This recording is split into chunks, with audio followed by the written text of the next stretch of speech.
Just keep, if you see people that are, only Josh Campo has signed on so far, and we're not in any discussion, so we're gonna do minutes and everything, before all that.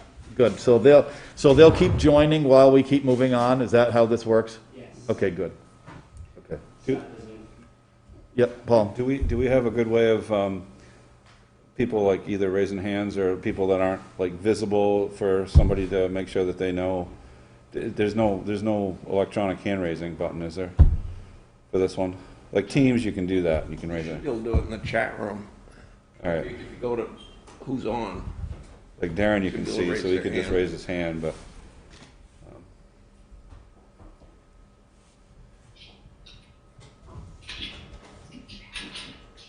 I'm getting good at Zoom meetings.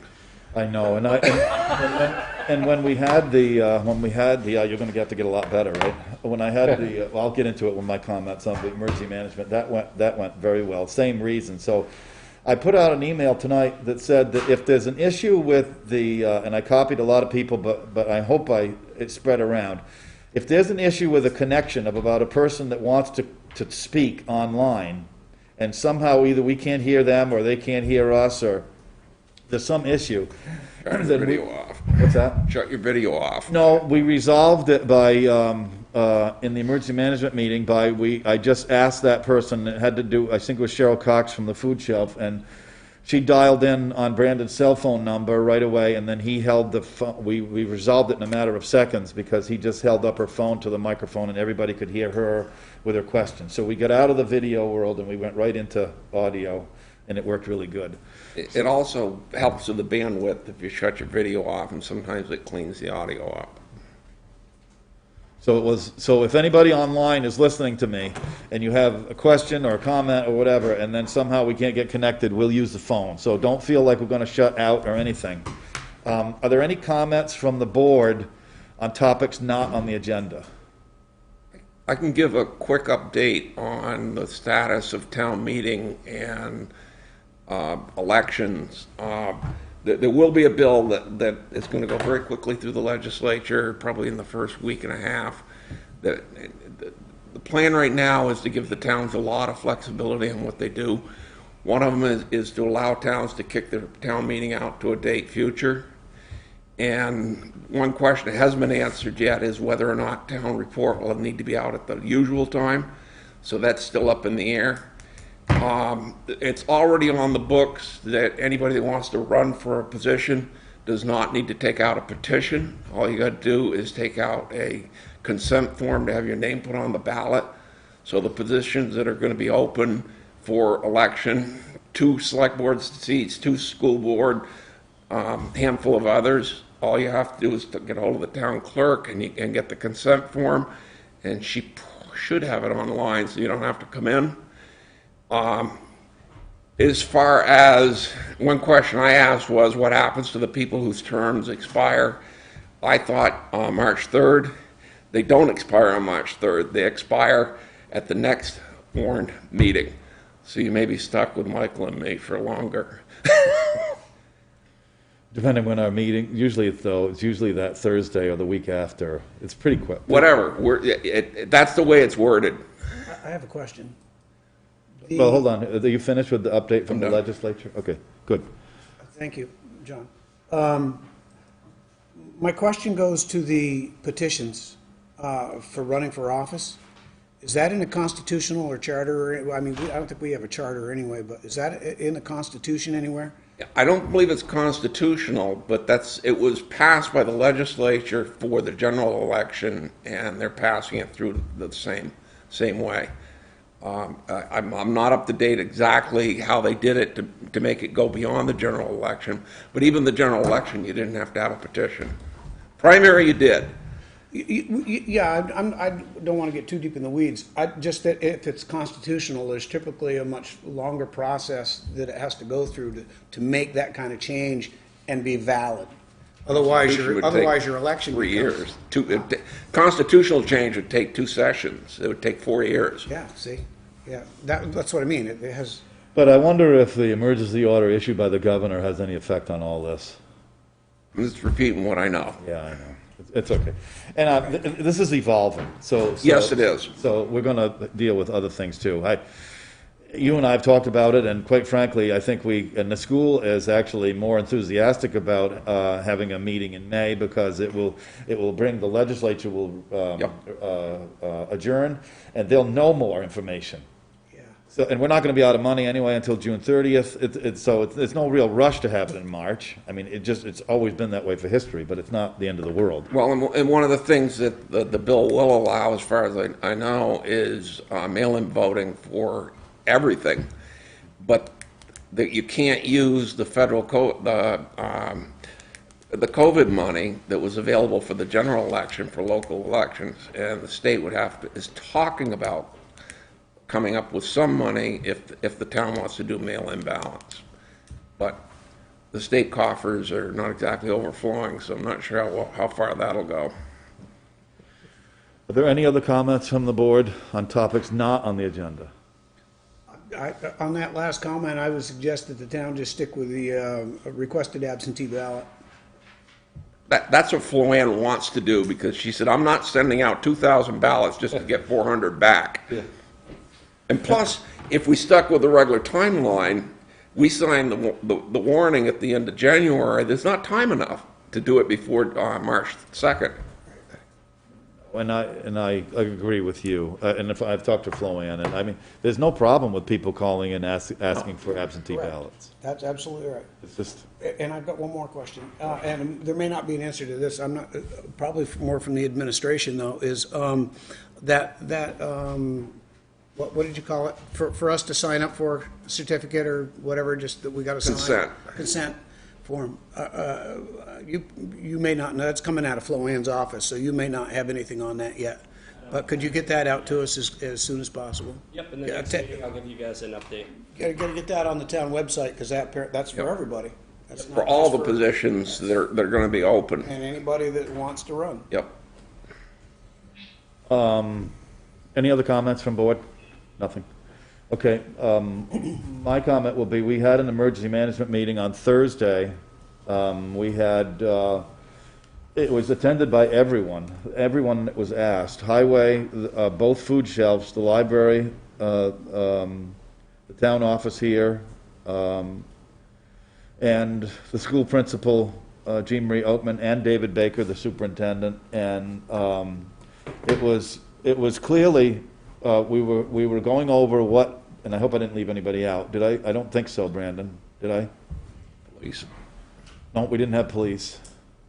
At the emergency management meeting? Yeah. Fire department, sorry, I left them out, and I didn't mean to. It was, I was more geared towards the buildings, about the function of each building and what they did. Obviously, the police have their issues and whatever, and then the ambulance was there, Golden Cross. And it was a very productive meeting, I thought. Each venue went over what they were doing now. The food shelves, for instance, don't go in there. They bring the food to the cars. They're trying to get a list of things that are needed, and then they can bring them out to the cars. Mark Richardson said the library is evolving too. They're going through some things about trying to limit the people coming in the building, but still maintain services. And Brandon's the same way here, by appointment. The one thing that I thought was very helpful was the school offered the services of the nurse to be, which she's certified and up to speed on all this COVID testing. I know because my wife, half of the teachers were tested or something, and they have a lot of knowledge about where that can get done. And the principal and the superintendent offered the nurse to be of any service to the town. I thought for the first time in a long time that we are working together in a function that's pretty important. So as a result of that as well, Brandon offered the services of the person that he contracted for financial services, and I know that they've been meeting with the school as well, because we're all a little bit nervous about how the budgets are going to work and people's ability to pay. That's going on too. I think that happened today, didn't it? Yes, it was a very productive meeting. Yep. So, that's my comment. Do you have any comments then, as the town manager, on topics not on the agenda? I'm happy that the school and the town have partnered on this. Today we met with Jean Marie Oakman, Ed Connors, David Baker, Patrick, and 2 members of the Budget Advisory Committee for the school. And we're both gonna, we're gonna keep each other informed on what's going on with the budget in FY22, and work together. So I think it's a good partnership that we created today. Very quickly, I don't know all about what's going on with COVID-19 because it seems to be changing, but I had a conversation today with a very close friend who got COVID. He had some very serious underlying heart issues, and he went to a meeting. He's actually in charge of all the trucking, transportation of milk in almost all of New Hampshire and Vermont, and he went to a meeting in St. Albans, and he got it there in the meeting with 6 people. Somebody was coughing a lot, and then he returned home, and then his wife got it, and his son got it, and he was in the hospital for 5 days, and I talked to him today, and I didn't know it, and so, I mean, we may joke and we may fool around a little bit, but I think it's gotten a little worse than better, and so I would remind people that it can happen, and I think it definitely snuck up on him. He said for the first time ever, he said, I'm laying there, and I didn't know if I was going to make it. He was in the hospital for 5 days, and so that's it. Can we move on to minutes? I think it is. Make a motion to approve the minutes. The minutes of November 30th. Second. Motion's been made and seconded to approve the minutes of November 30th, 2020. Any discussion? All those in favor say aye. Aye. Aye. Any opposed? Good. DeForest, thank you for getting those. I know that you weren't. Oh, it's not even DeForest. I'm sorry. I came in and sat down. I didn't. Hi, Chauncey. Did you do this? Chauncey. Do I get to join a group with Nikita? Yes. Oh, boy. Yes, Jess, Nikita. Oh, boy. Okay, let's, Brandon, town manager report, please. Yep. So the first item is a second quarterly tax payment. Just a quick update. We've collected a little over $30,000 since the delinquent tax report last Monday. Hey, Brandon, can you move your mic closer? Asa? Yes. Oh. So we collected over $30,000 since the delinquent tax report last Monday. We mailed delinquent tax notices last week. I anticipate being able to give the select board a clear picture regarding our biannual financial position on December 21st in relation to tax revenue received from the 2 quarterly tax payments versus our expenses to date. The second item is the new website. Civic CMS contacted our in-house website design team to begin the implementation process for the new website. We scheduled a meeting for tomorrow at 2 o'clock to discuss the remainder of the project process, site content, and project dates. I'll keep the select board updated and as the project moves forward. So this is the last phase in the website design. I believe we'll be going live in the first week of January. So that's really good news. The LGER grant, we're submitting the remainder of our COVID-19 expenses on December 11th for reimbursement. As of today, our total expenses for this period are $44,077.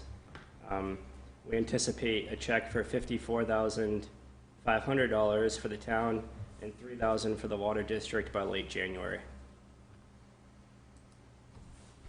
And the last is, I'm going to make this statement. This is the last select board meeting before we make decisions on the small business relief fund grants for residents in Weathersfield. So if you haven't already, please submit an application if you own a small business that was affected by COVID-19. The select board and I and the representative to economic development created the Small Business Relief Fund to provide $1,000 grants to businesses that were affected by COVID-19. It's a really brief application process. How many do you think we've received so far? Probably 6. Okay. So we've only received 6. So if you haven't already, get your application in and we'll review it for funding. They must be submitted by December 18th, no later than 12 o'clock p.m. And then they'll be awarded at the select board meeting on December 21st. That's all I have. Who,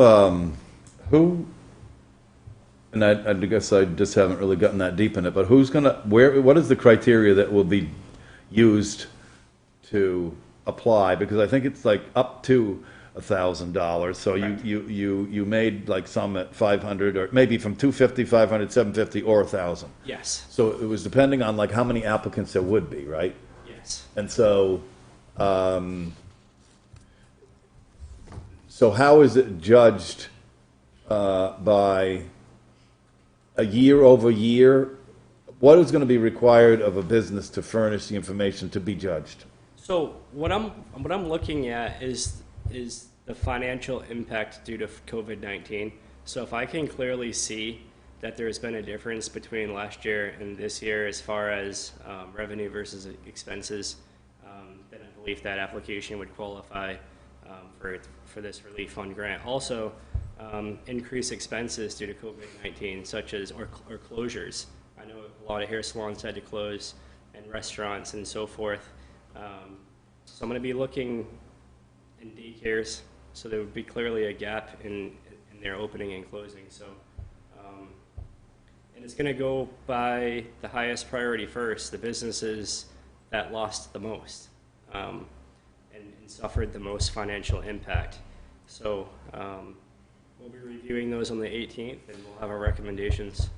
So then I don't have it in front of me, but wasn't there a ceiling? It was like, and I don't hold me to it, but wasn't it like a maximum of X? I mean, I don't know what it was. So it was. So I don't know what business are in town that are like. I don't know the measurement of their income. Yep. But you did have some numbers. Yes, I have criteria. Any questions from the board? I mean, that's going to come to us to see. And then, In the next meeting. okay. Yep, and I mean, we've done what we could, it's on the website, I know. And so the funds that are left over just go into the COVID-19, Yes, and Fund. we'll have to spend the remainder of any remaining funds by the 31st. So, if we only get $6,000 in grant requests, then we'll go ahead and fund them if they're eligible, and then we'll have $4,000 remaining. What's the deadline? December 18th at 12 18th. o'clock. Okay. FY '22 budget timeline. Rosalie? Let me just,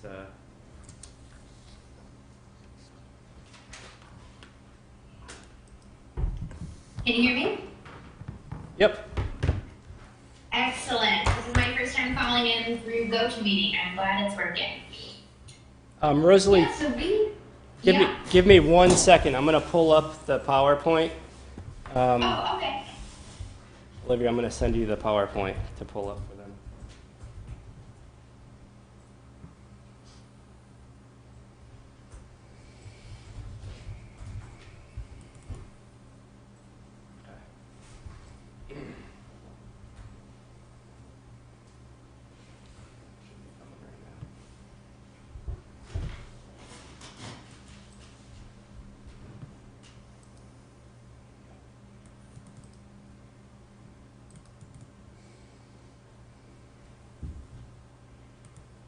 If you just scroll down a little bit.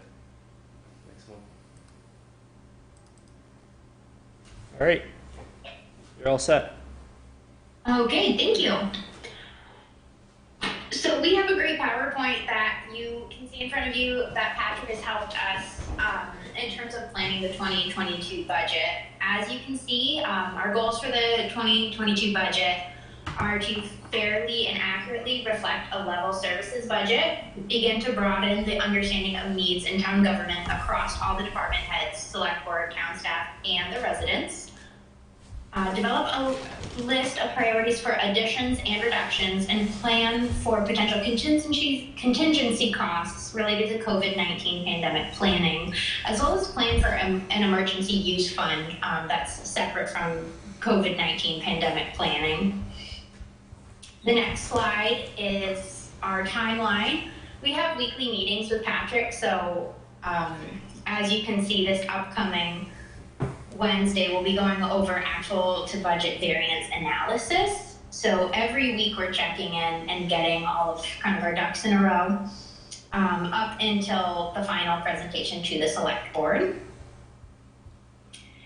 And while we're building the budget, we are asking the questions that you can see. I believe it's on slide 4. Upon completion of each budget, we should be able to answer the following questions. What is being asked for and why?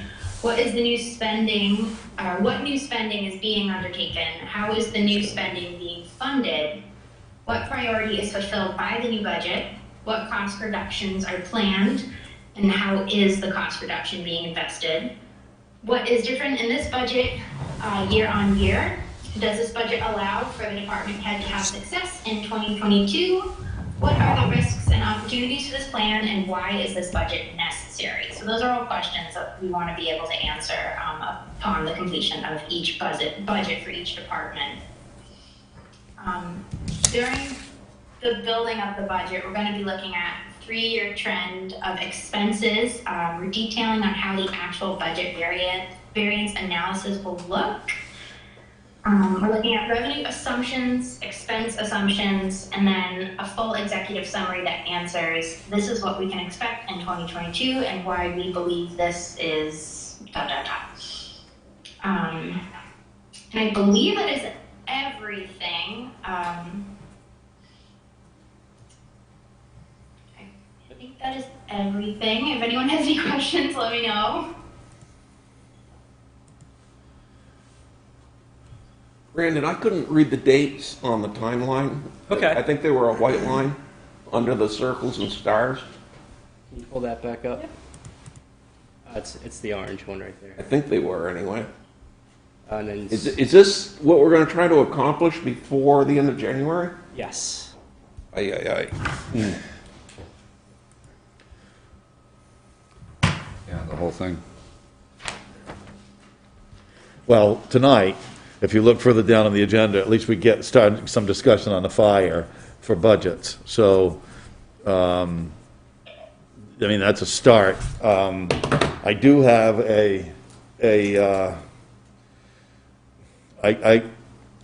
I didn't know it was going to get this deep, and I asked to have some things to start going down the budget earlier on a timeline, because I know how this works.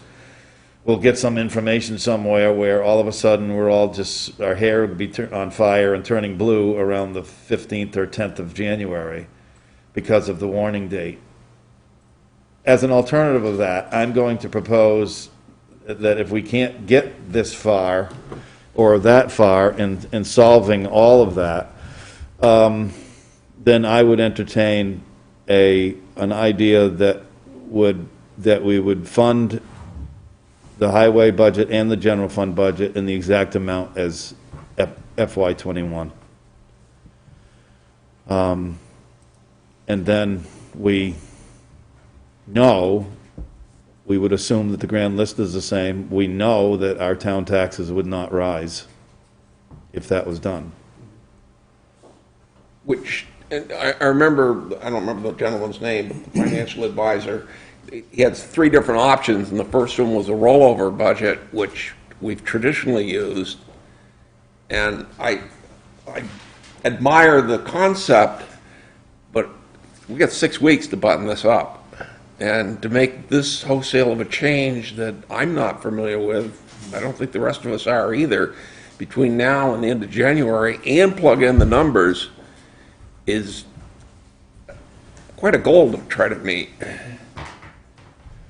The issue will be, that they're apparently doing the work on the lines of the budgets and plugging in what will ultimately lead to the total, and then we'll see it at like a meeting to just approve. Yeah. And that's not happened. So, on the other hand, there's a lot going on this year, and I know you've said it, John, and I'm in total agreement that we can't assume any great big, there is no magic Velcro that's coming in to increase the grand list. Nope. And I don't know what the state aid is doing. We have to assume that it's going to be equal to last year, as well as current use, so the other payments. So what it boils down to is, are we either going to buy less things, meaning, well, we have either labor or we have things that we buy to go through our annual expenses. So the division will have to come from like the same money, it's what being used. The highway's $1 million something and the general fund is $1 million something. And there'll have to be a mix of what we're buying, or we'll have to look at our really big obligations like loans or something. I don't think we have too many of those. Well, we got a truck payment and a grader payment that got to be built into that budget. Yeah. Yeah. Well, depending on delivery. Both of those are up in the air right now. So they're not close to being delivered at this moment. So, and the truck is probably worse than the grader because the truck needs construction on the body and fitting. So, but you're right, because I don't think that those two decisions will be postponed until July 1st of 2021. Two. Yeah. For payment. When we take delivery, they're going to want to be paid. That's right. Did you have a question? No? Okay. I was gonna ask if you wanted to move on this or not. No, I just think that we're letting the administration do their work, and at the next meeting, we're going to start, I think, right? Yep. Talking about where that's going to be, whether it's going to be, I haven't had any discussion about picking, like whether it's going to be highway or general fund. I mean, I asked Brandon last week whether can we do solid waste, like now? That historically, that's always been the easiest for us. Yep. The answer is not really because of the Discussions with. the discussions with West Windsor and Reading over their fees. And they're going to vote as well, I think in March, right? Both of them have town meetings, or allegedly, however that's going to come together. We'll have an update on that further into the meeting. For the next meeting? For this meeting. Okay, is that coming up later?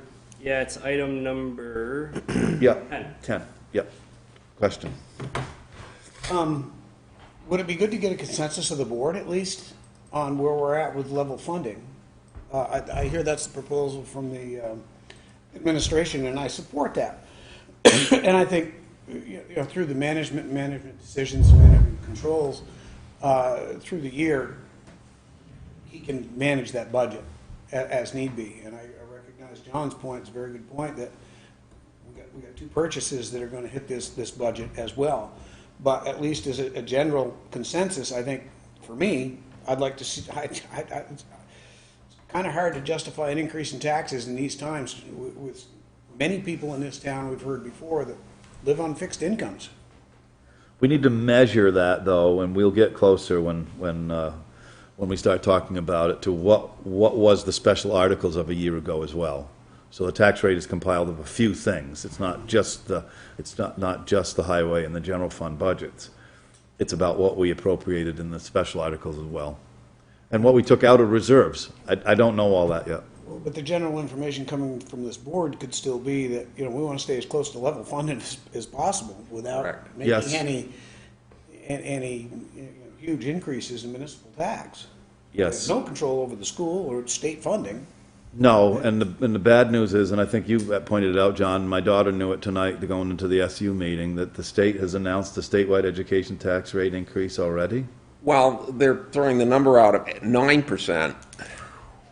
And I heard that the school is already 7% higher, and the SAU's up 9% again.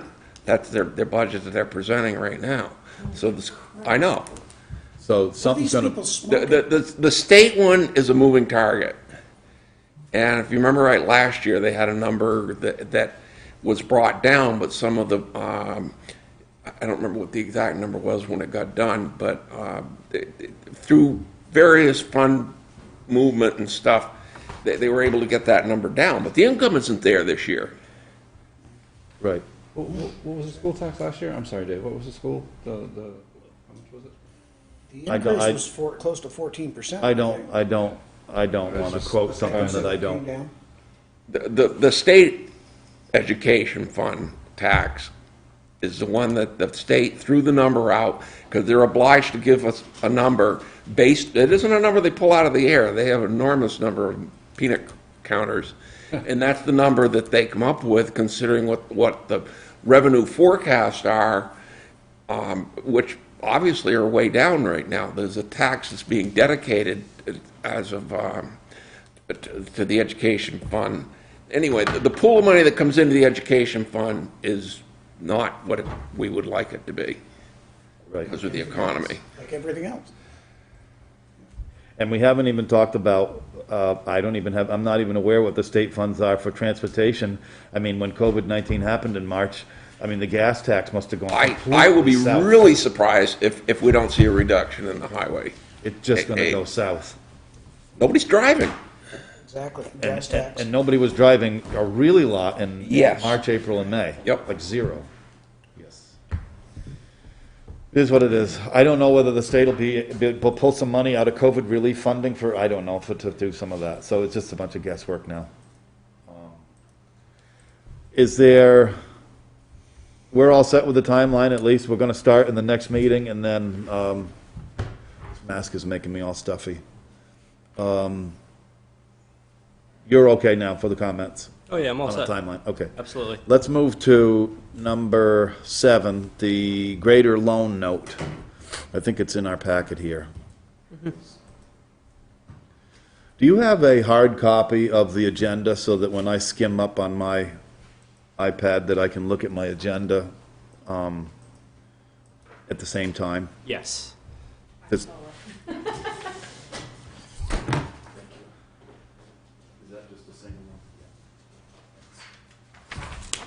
Show you how to put 2 of them on there at once. Oh, Only you special. way over my food grade. Is Steve Heyer online, please? Is Steve, are you there? Yes, I am. Okay, can you go over this, the greater note, please? Sure. It's going to be very similar to the dump truck note that we did a couple of meetings ago. So the article passed last March, and a few meetings ago, you, as a board, looked at a number of different options for financing. You chose to finance through a 7-year loan, $115,000. So that's what the paperwork in front of you will do. It's a rate of 2.5%, which is slightly less than what we estimated at the time. So if you're agreeable to that, then as with the truck loan, the board would need to pass a motion that authorizes the chair to sign the loan paperwork. And the chair has, I think, 3 different pages on which he should sign, and the clerk also has a page on which he should sign. Questions? Yeah, are there any questions for Steve? I can give a brief, okay, go ahead, Mike. I'll make a motion to authorize the chair to sign the loan for the paperwork as recommended by the treasurer, Steve Heyer, And the clerk. and the clerk. Sorry, and yes. I'll second the motion. The motion been made and seconded to approve the financing package developed by the town treasurer, as noted, that the chair will sign and the clerk will sign. Is there any discussion? I just have one point. I have had a conversation with Jeff Slade. The new grader is on its way. It's not exactly here. It has to go to either Richmond or Hopkinton or something, and then it has to be modified. This is a little side note, but it still has to do with the grader. Our grader, which underwent repairs, is now back here. And the reason that was because Caterpillar did not know exactly the date of the delivery. So we had a rental grader for a couple of weeks, and now that is gone. On Friday, our original grader is back here. And that, because we don't know the date of the true delivery, it could be a month or something of the brand-new one. That's the reason why.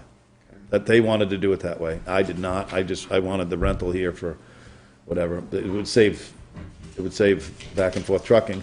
Although, I did find out the delivery of the new grader was included in the price. So, that's good. At least it's not sitting in Brazil still. Right.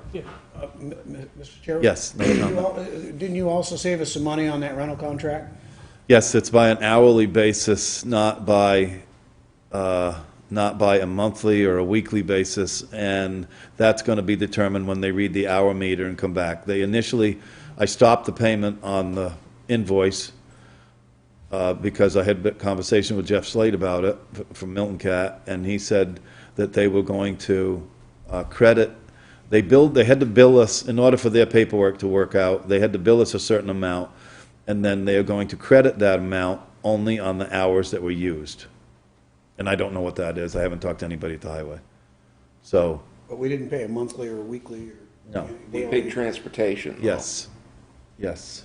And I don't know yet what the bill of the repair is.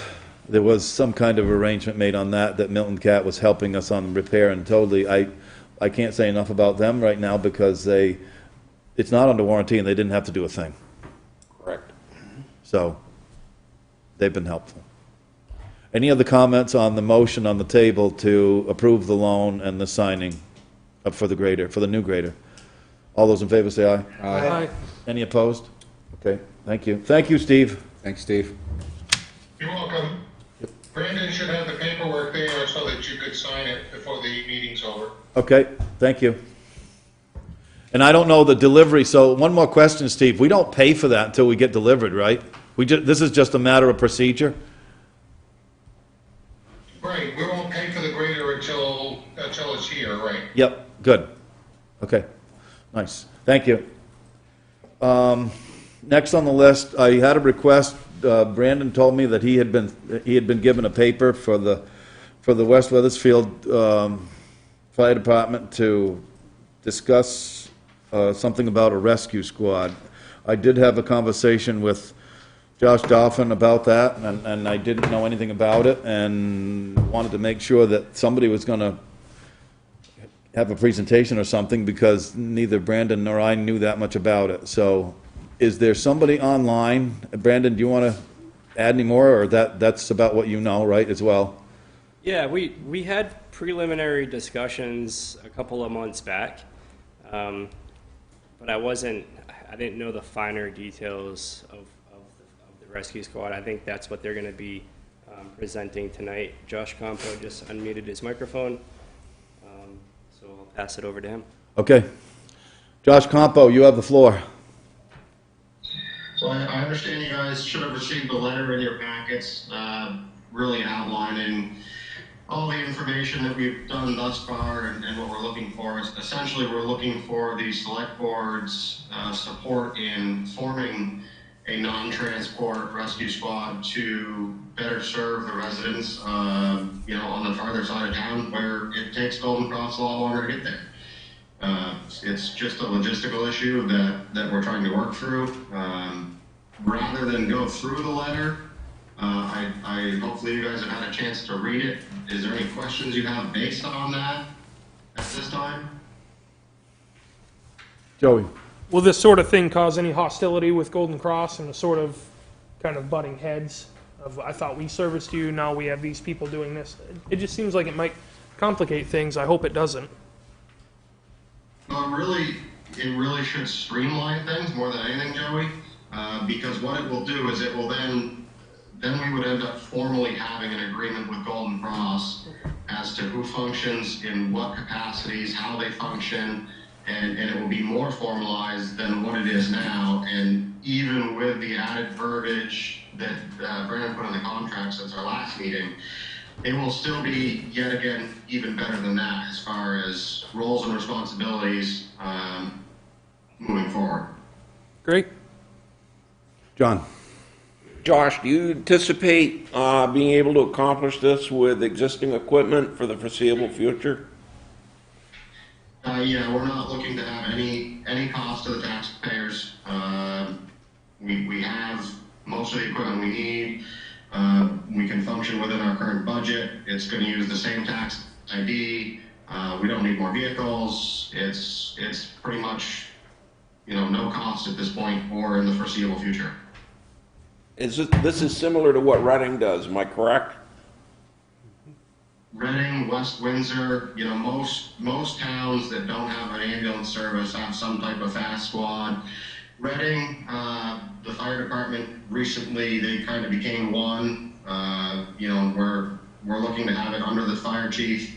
There would be a fast squad captain. There's some interest from some other EMS personnel that are not on the department yet.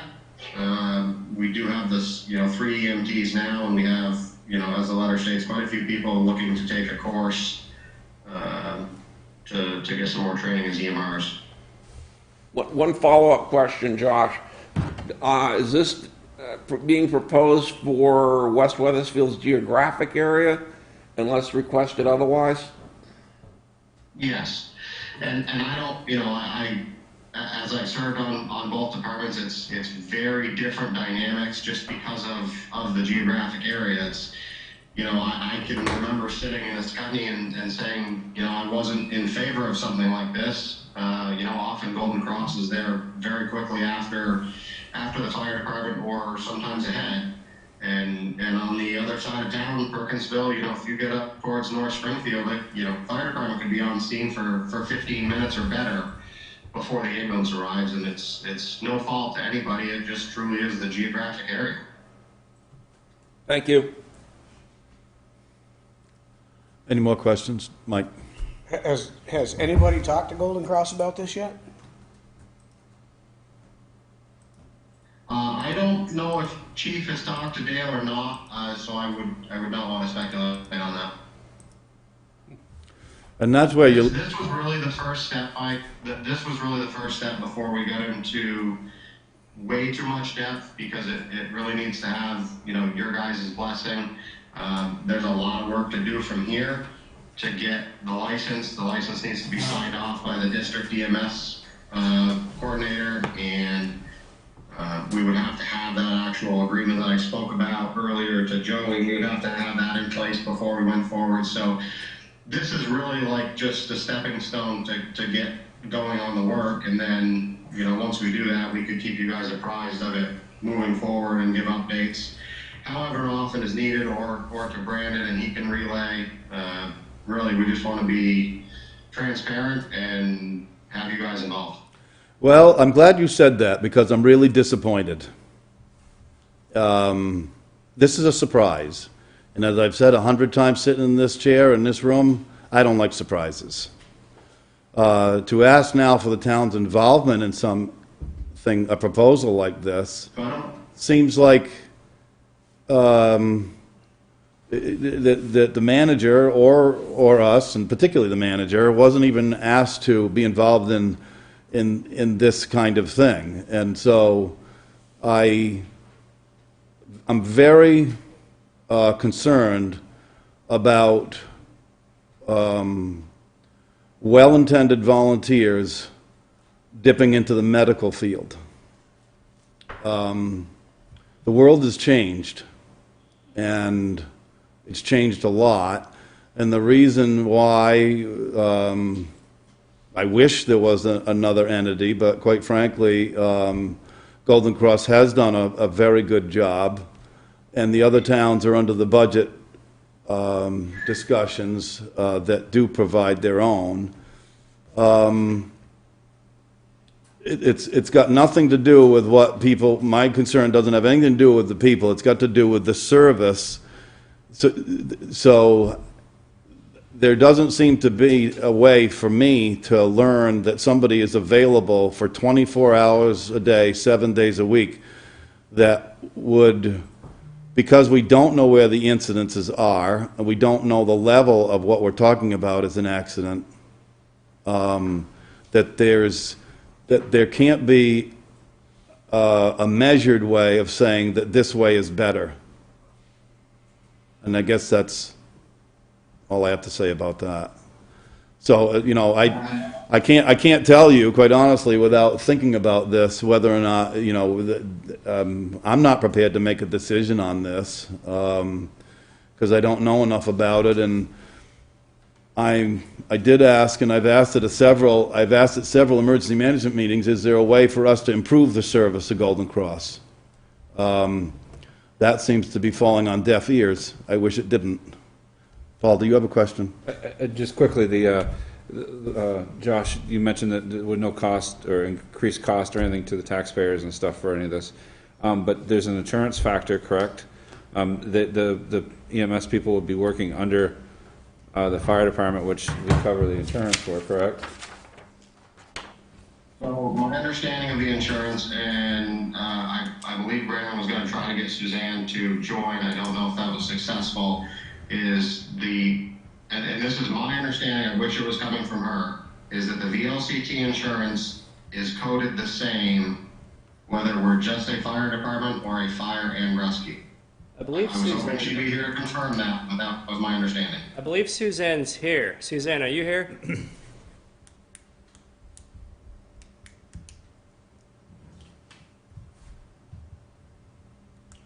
Well, even if she's not, It does I open us up. think there's implications here. I mean, but the implications are still here, even with our fire departments. Yeah. The first thing I would do is I'd run this by Nate Stearns, town council, because we're talking about. I'm reading some of these things, and I keep seeing the word medical on this paper. And I mean, it says EMS. What does that stand for? Emergency Medical Services. So I'm convinced that there'll be, you know, and we read another statement here, to actively recruit and develop licensed volunteer medical responders. I think there'll be a liability issue. I think that will just naturally branch out, as is with the case with fire as well. But it's a different league. Medical is a different league than fire. Do you have a question, Mike? Yeah, I was writing it down so I wouldn't forget. I'm going to read what I was writing down. The point of working with the town is to include the town in the discussions from the beginning. This starts with meeting with the town manager.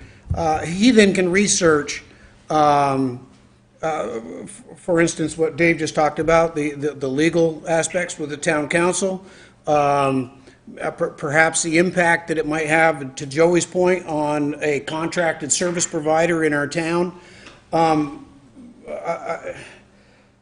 I appreciate what our volunteers do. I've said it before, it's not something I want to do. But I keep hearing this, we want to work with the town, we want to work with the town, we want to work with the town. And it's not any one department. We got a department that just bought a damn truck without coming and talking to us first and seeing what they want to do. And it pisses me off. You guys need to work with the town, you need to start with the town, and that's the way it needs to be. And that's where these contracts are going to start going. I don't want to talk about changing anything right now until we get through these contracts in this budget. We got to settle down, Mike. Suzanne did. I know it can get. I'd like the floor. Well, hold on a sec, because I want to cool off a little bit, because I didn't anticipate that. I'll let you respond, Josh. I'm okay. But before you go, Josh, Brandon said that Suzanne is on the phone, and maybe she can clarify some information. Suzanne? Yes, she is. Okay. It's not correct about the insurance. I have reached out to VLCT mid of November, and they actually required a lot more information from the Weathersfield Fire Department to make a decision on that. And I forwarded an email to Josh on November 19th from Suzanne Benoit from VLCT with 11 questions regarding that rescue squad. A couple Josh Compo just answered during the meeting, but there are a lot more of questions that they have. So there has no decision been made, nor did she give a statement if that would have any impact on our insurance. So it does. They're questions. That's all. That's fair enough, right? They're just questions. So it's not positive. It's not negative. It's just questions. Correct. Josh Campo, go ahead, please. I'm a little frustrated with the animosity that was just shared or just shown at the meeting, because I feel that this is extremely early in the planning stages, and we're bringing it to you for input and support. All we have done is gauge the membership for interest and how much interest there is in providing this service, and researched basically the process to do it. So this is extremely early on that we're bringing it to you. So to say that it's a surprise, I don't know how we can bring it forward any earlier rather than come to the board completely unprepared and say, hey, I think we want to start a rescue squad. We really haven't done a lot. We wanted to bring it to you as soon as we had organized words, which is what the letter is, just organize intentions and have a conversation and go about those next steps. We don't want to go forward and do it before the questions are answered. And if there's questions for VLCT, if there's questions for Golden Cross, those are things that we want your input, that we need to have those conversations, because you guys have different points of views than we do. You look at different ramifications, be it legal, be it fiscal. So this is very early on, and we want your input. We just want your support to move forward with whatever those steps are. It's a better service to the town of Weathersfield. It's going to be very unfortunate if we're completely shut down from moving forward, but we want your input on how to do it and what steps need to be taken so it's done the right way. Joey. I think the thought here is great. Good idea. You have good intentions, but I'm really not comfortable moving forward with anything like this till we sign a contract. Frankly. You mean with the general fire department? Yes, with both. Okay, hold on. Are you finished? Just, okay, good. I see hands and I just want to. Anybody else first? No, go ahead, John. And the other two things, of course, are discussion with Golden Cross and answering the rest of VLCT's questions as far as the insurance. I agree with Joey. The concept I'm not opposed to, and this letter isn't dated, but it is addressed to the town manager and select board. I assume it landed in your inbox before tonight. Yes. So I wouldn't say they didn't completely try to go around the town manager, but maybe it could have been done a little different. I do understand fully the geography. I get that. But I'm also concerned about, is there any other way that any entity, including either a homeowner or whoever else, can make Golden Cross's life easier and faster to get to the scene? Because that's really what it's about, I think. Because even if through this paper right here it says we don't want to buy an ambulance, well, we're still thinking about a medical issue that has to be, A, stabilized, and B, transport. So I don't know how that happens, because we don't know where the event is, and we don't know what time the event takes place. I understand about the dynamic of our road network. But I would like to listen to, if any, either Golden Cross or any members of either department about how they might come up with a different way to try to get that goal, which is to the 911 caller. How do we get something that needs that service faster to that call, outside of buying a helicopter? I don't know. Us being able to provide some type of medical care gets medical care to that resident faster. Well, and I'm sorry. Paul, go ahead. Just a quick question on that, Josh. And I'll say the same thing. I'm not necessarily opposed to having that here in town.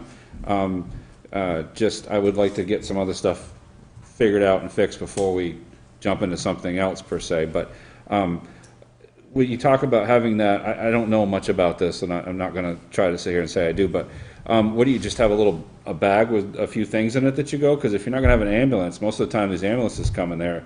I mean, they're set up with, you can do IVs, you can do all this stuff. You can, I mean, how does that work for one of the, a responder from a fire department to that nature, to go to a scene and you just stabilize, you're still waiting for Golden Cross to get there to transport, right?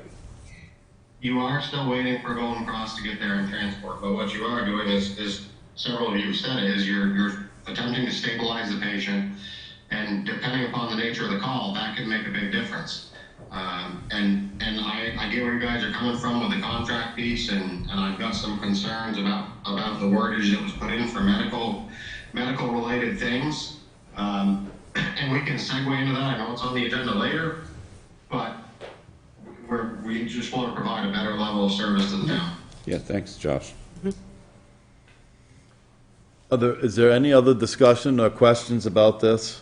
You're right, Josh, it may move into whatever's on the contract or not, because I haven't seen those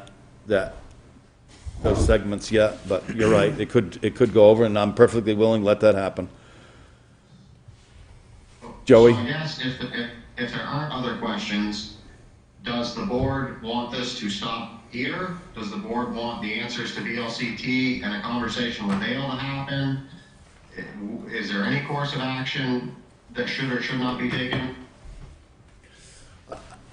For me, I would like it to coordinate through Brandon, I think. I think, we hire him to represent us as a manager in the town, so I'm not opposed to looking, but I'm not, I don't know that I'm in favor of this, and I don't know that I'm opposed to it, but I am listening to, and I've heard for a long time, is how can we improve the ambulance service, or to get to the patient, to get that done.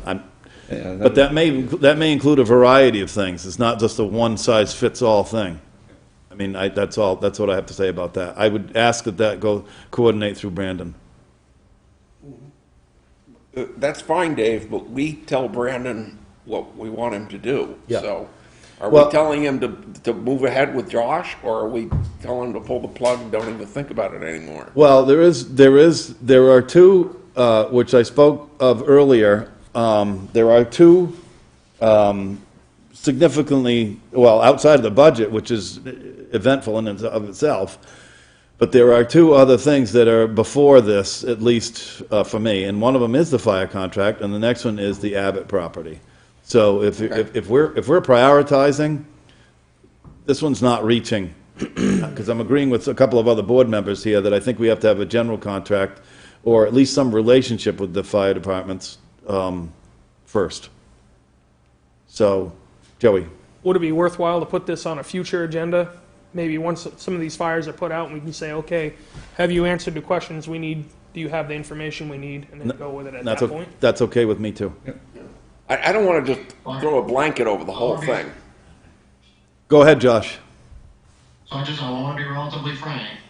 We don't want to put hours and hours upon hours in research and meetings to get this done, and if the board has no interest. And you're kind of vague on what the approach is at this point. John is the only one that's trying to push for some type of resolution to a process, at least. Well, I think, I'm sorry. Go ahead, Paul. Just quite frankly, my comment, and Joey kind of said the same thing. We're not opposed to it, and we're willing to look at it. We just would like to figure some of these other things out first. I mean, let's be frank. Like you are, we can't get the fire stuff working, let alone throw EMS into this. I mean, it's a good idea, and it's not bad. I even said it before in one of the other meetings. I'd like to work on some of this stuff first. I personally would like some of those questions answered, to have more information. I would like not to throw a blanket over this either. I'd like to see what we can do. But Dave also brought up a good point about, have we looked at any options of how to get Golden Cross better access, quicker access? Do we have a Golden Cross guy over here on this side of town? How does this, I don't know how that would work. And then look at this too. I think it's a benefit. It's just, I'd like to get the other stuff figured out first. So that's my push to get this going. Any other comments? Mike, go ahead. Josh Campo and my fellow board members, I apologize for my lack of control. I think it comes from many frustrating meetings, which I know you as well can relate to, John and Dave. I, too, do not oppose the idea. I live on the west side. I've spoken with many constituents on the west side that want to see something different done over there. That's really not what my point was. Go through the town manager, work with the town manager, let him have some communication with us and some of the others that are involved before we get to this level here, so that someone like Golden Cross, who's someone that is contracted with the town, isn't hearing snippets or tidbits from, the water cooler that they might not like. They should be in the circle real early. Yeah. So again, I do apologize to all for if I was offensive in any way. I'd like to wind this up a little bit. We're listening, Josh, and we've put it in the hands of Brandon or whatever, but there is some more questions, there is some more research. He can drop a line on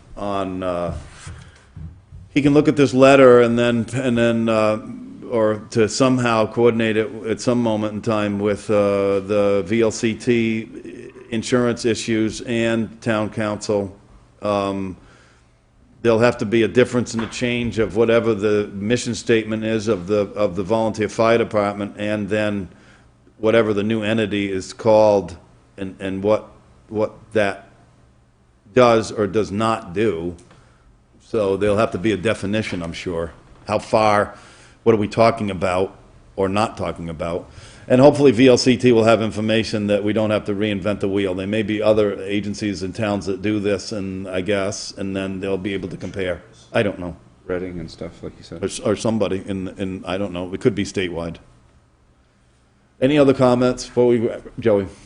Josh, I just want to let you know that anytime that you come to us saying something that it's going to be no additional cost and it's going to be a better service, we always want that to work. It just has to work the right way. I hope we're not coming across as putting you off or sweeping you under the rug, because that's not the case. It's not what we're trying to do. There are just so many other things that need to be done ahead of this that we will get to it, but we need to work out the other things first. I hope that's clear. That was well put. Yeah. And I understand that. Thank you. I'll leave it at that, because I know there's a lot more to cover. Thank you, Josh. Thanks for everything, putting this together. I do appreciate you, Josh. Well, so this isn't on me. I'm just the guy that's talking. I know. The membership that Thank you, everybody. put it together, and I'm just the voice. Is there somebody that's going to lead into the next, because we have a discussion. Josh, are you going to handle that too or not? Is Josh Dolphin online, or is somebody going to talk about the next item? I can lead right into that too, Dave. Okay. Chief's unavailable tonight, so okay. The next piece was the request for funds out of the reserve fund. It's something we've been working on for quite some time, and finally got it put together to get to Brandon, to get to you guys to request some money for gear. Can you help us, or between you and Brandon, to describe for what that, Brandon's got a letter here to us for tonight to transfer, is it a total, Brandon, of $15,000? Yes.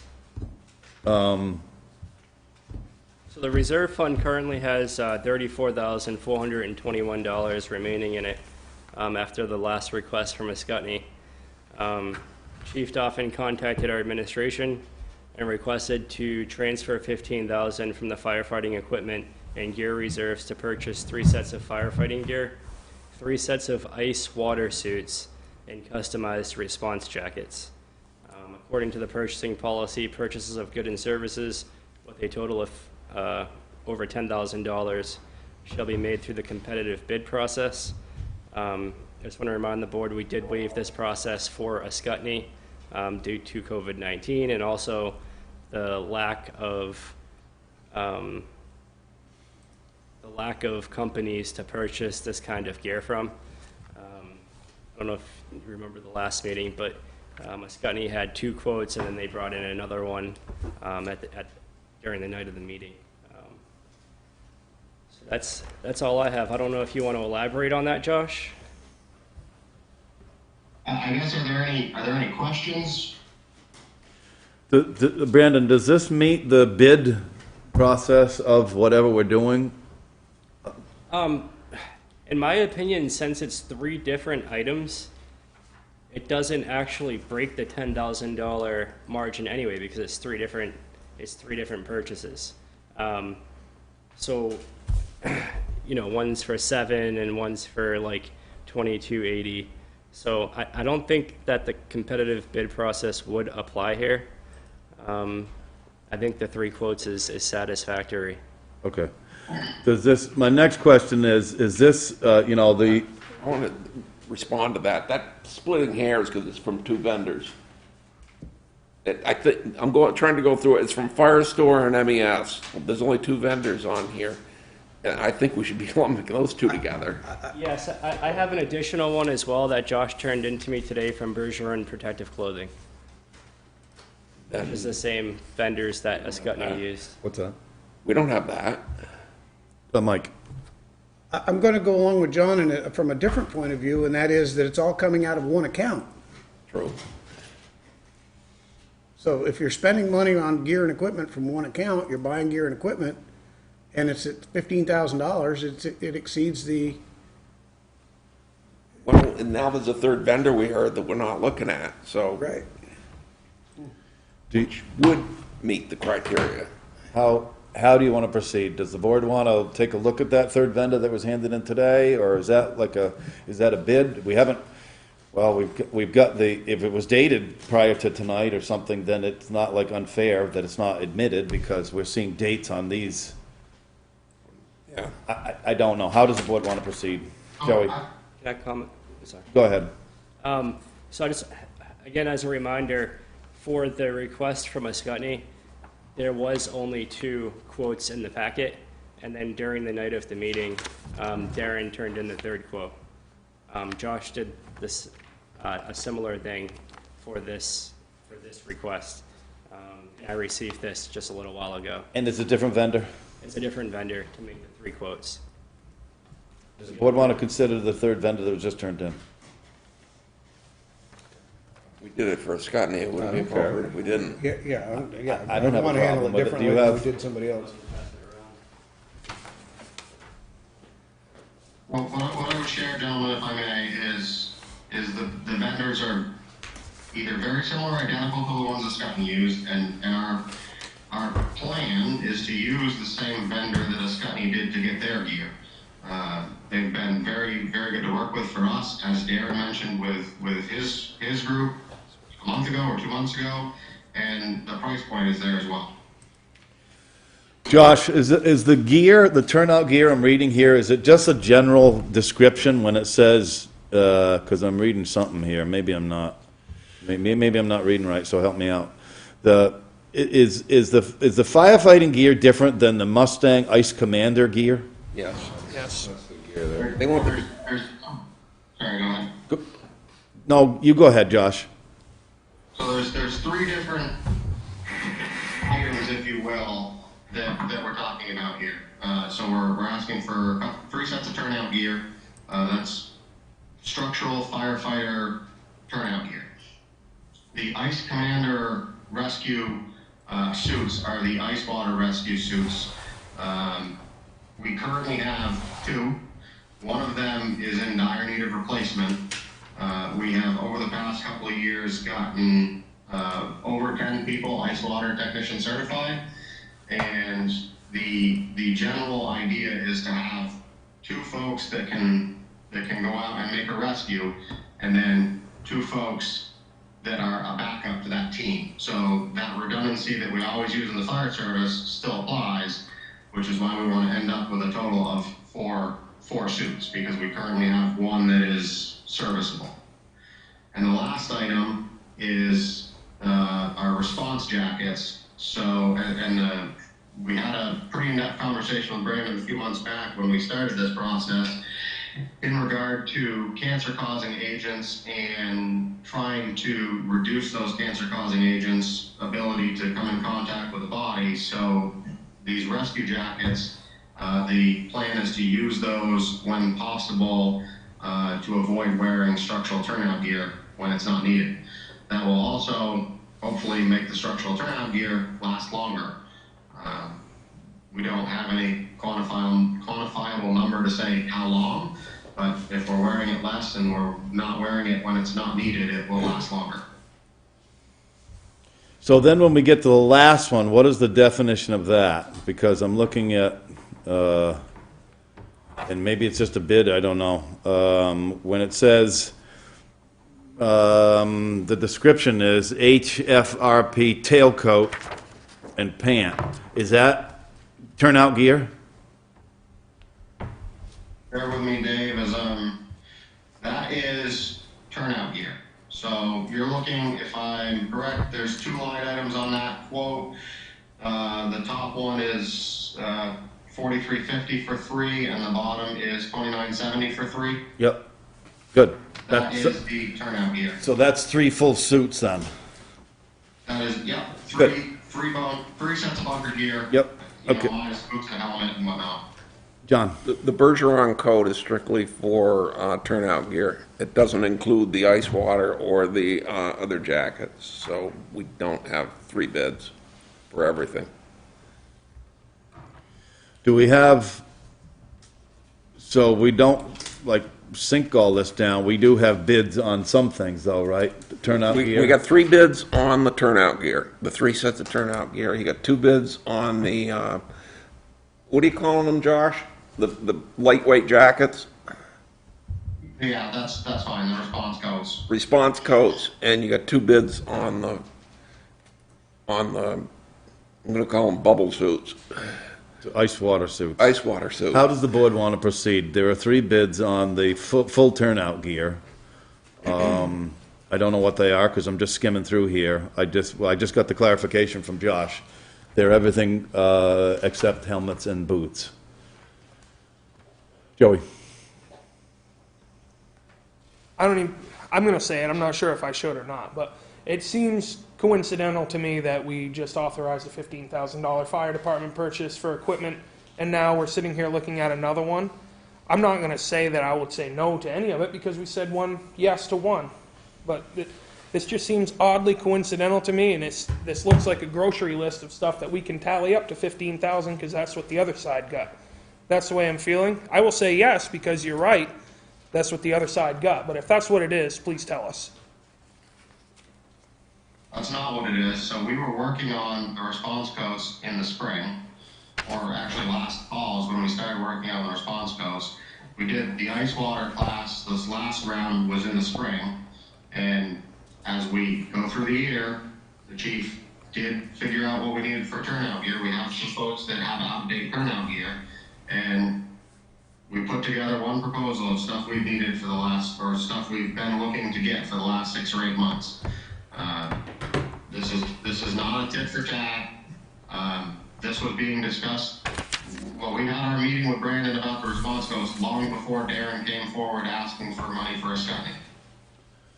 Let me clarify this. I don't have papers in front of me, so the easiest thing is this went under a bid process. So what company was the low bidder on these items? So can somebody figure that out right now? Because I don't know the names of the company. I see letters, and my concern is just let's get organized and see what we're going to do here. So there's I don't know if there's a dramatic difference in prices, but the bids are what they are, and It's fair to ask them, do they have a preferred person? That's what we asked the Scutney. and I'm assuming that this went to Josh. I'm assuming that this went to these companies because you didn't have any that you thought that each one of them that you brought to the table are sufficient. Is that true? I guess I don't follow, Dave. Well, like these vendors that you've listed off here, you're comfortable with either of them, or is there like 3 of them or something, or you're okay with each one of the vendors? So some of this is very hard to do because it's proprietary stuff. So you're not even necessarily quoting apples to apples because you know, the Morning Pride gear that we're looking to get through MES, which is the same stuff that Escutney is getting, is not sold by anybody else around here. So Bergeron sells what they would consider similar. It's your Chevy versus Ford scenario. So yes, our preferred vendor to work with at this point is MES because they sell what we're looking to get. They also have been great to work with recently and are working to get local business. The rep for MES is the Chester Fire Chief. And he's working hard to get local business, and I think that's why he's trying to work with both departments in this town as well as our surrounding communities to try to win back some of the business that company lost over the years. Was there any bid here at the table that you can figure out for these three, or MES is low on that particular water thing? rescue by $20. Okay, that's what I was gonna ask. So the Ice Commander suits, Right. they're the low bid, okay? No. Fire safety is the low bid. 2185 and 2280. So, but it's only off by $100. Did I get it wrong? $95. 2280, what was fire rescue? 2185. But like I said, it's $95. But the bid is the bid. I mean, that's why we have bids. But they prefer MES. I don't have a problem with that. Yeah, we've done it once already. We went with the preferred vendor for the other side. I think we should do it again. I got a fundamental question on the water rescue stuff, and that is, I'd like to see the fire departments working. Every fire department doesn't have to have everything, and I think if Weathersfield had two, you're probably going to call in mutual aid anyway. I'm sure Springfield's probably. How many Springfield got, Josh? Any idea? I know they have some. I don't know how many. My point is that all this stuff, it just seems like every fire department's got to have everything. And I understand that time is of the essence in events. I understand that completely. But everything has gotten so expensive that I think you need to be thinking more on a regional basis. I realize you can't wait 20 minutes, 30 minutes for something like this, but I think you can wait 15 minutes for your backup crew. Well, essentially, without your backup crew, you really can't move forward with attempting a rescue. So at that point, I'm gonna come back and say, why don't we just have Springfield do the whole call if we can't start until they get there? Not going to argue that one. Well, doesn't dispatch, when the call comes in, though, you guys on the response, depending on what the 911 caller, I think some of that is worked out on air. I've heard it before, where the description goes out depending on what the event is, and then they actually, either dispatch has them, or you guys between each other's fire departments know what resources you have to go to that event. So that's nothing strange. I mean, I've heard that happen before on I would say more often than not. Yeah. Any department is going to try to err on the side of caution if it's unknown response or the details are foggy, and they're going to start help before they know what they have. Yeah, right. Is there, the board want to make a motion here to move this forward, or do they want to divide it up, or do they want to take something up and some not up, or are they going to take it all up, or what's the board want to do here? What are the customized jackets? And is that something we're replacing? Do you have those now? No. So that's something new you're buying? This looks like there's one for just about everybody. And what does that do? What do they? Those. Sorry, go ahead, Mike. No, go ahead. You're fine. Sorry.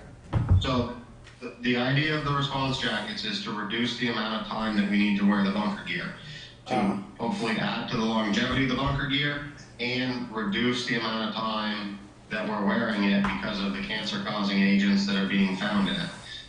There's been a lot of studies about cancer in firefighters, and a very good portion of it comes from the neck, from the collar, if you will, of the bunker coat, and reducing the amount of time that we need to wear those will also reduce the risk of exposure to those cancer-causing agents. There are other departments in the area that are having a similar approach. This is not an idea that we came up with on our own. Springfield has them, Chester has them, so we're looking to take a similar approach and add to the protective gear that we have.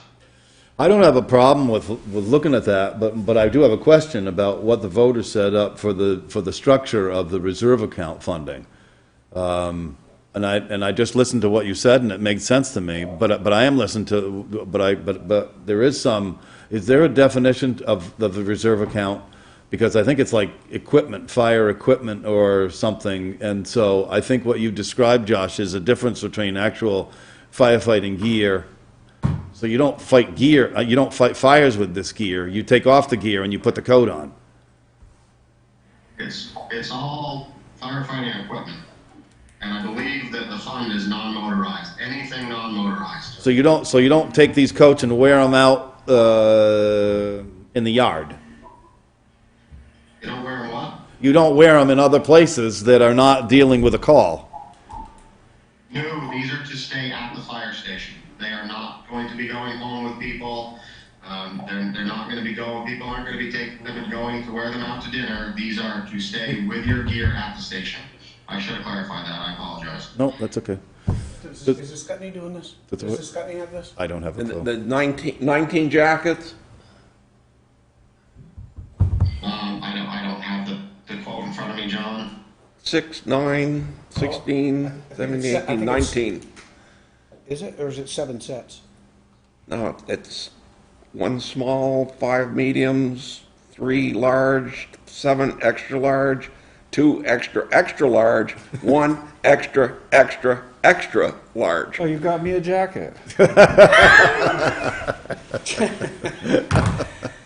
I don't know who that Yes, goes to. there's one for every active member that we have. Right. What does the board want to do with this? Again, I keep asking the question. Joey? Make a motion to transfer an amount not to exceed $15,000 from the firefighting equipment and gear reserves to purchase 3 sets of firefighting gear, 3 sets of ice water suits, and customized response jackets. Is there a second to the motion? I'll second it for, now we can discuss it. Yep. Motion been made and seconded to approve the appropriation of the sum not to exceed $15,000 to be taken out of the firefighting reserve, equipment reserve fund. Any discussion? Mike? I see you. Not funny. I'm going to go back to something you said before. 754. I don't disagree with making this move to the customized jackets. I guess the only thing I question is, do we do it all at once, or can we do it a little at a time? If these are customized jackets so that people aren't using them to respond to fires, how many people do you actually have that are responding to your EMS calls that would be putting on the turnout coat that you're trying to prevent them from wearing? And I know that probably varies a little bit. And I also had a question for Darren. Well, Darren's on there. Darren, does your department have these? No, we wash our boater gear after every call. So you wear your turnout gear. We wear turnout gear, then after structure fire or chimney fire, we wash our gear. Okay. Any intent to get this stuff? No.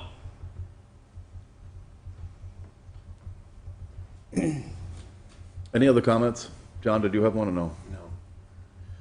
Motion been made and seconded to approve the appropriation.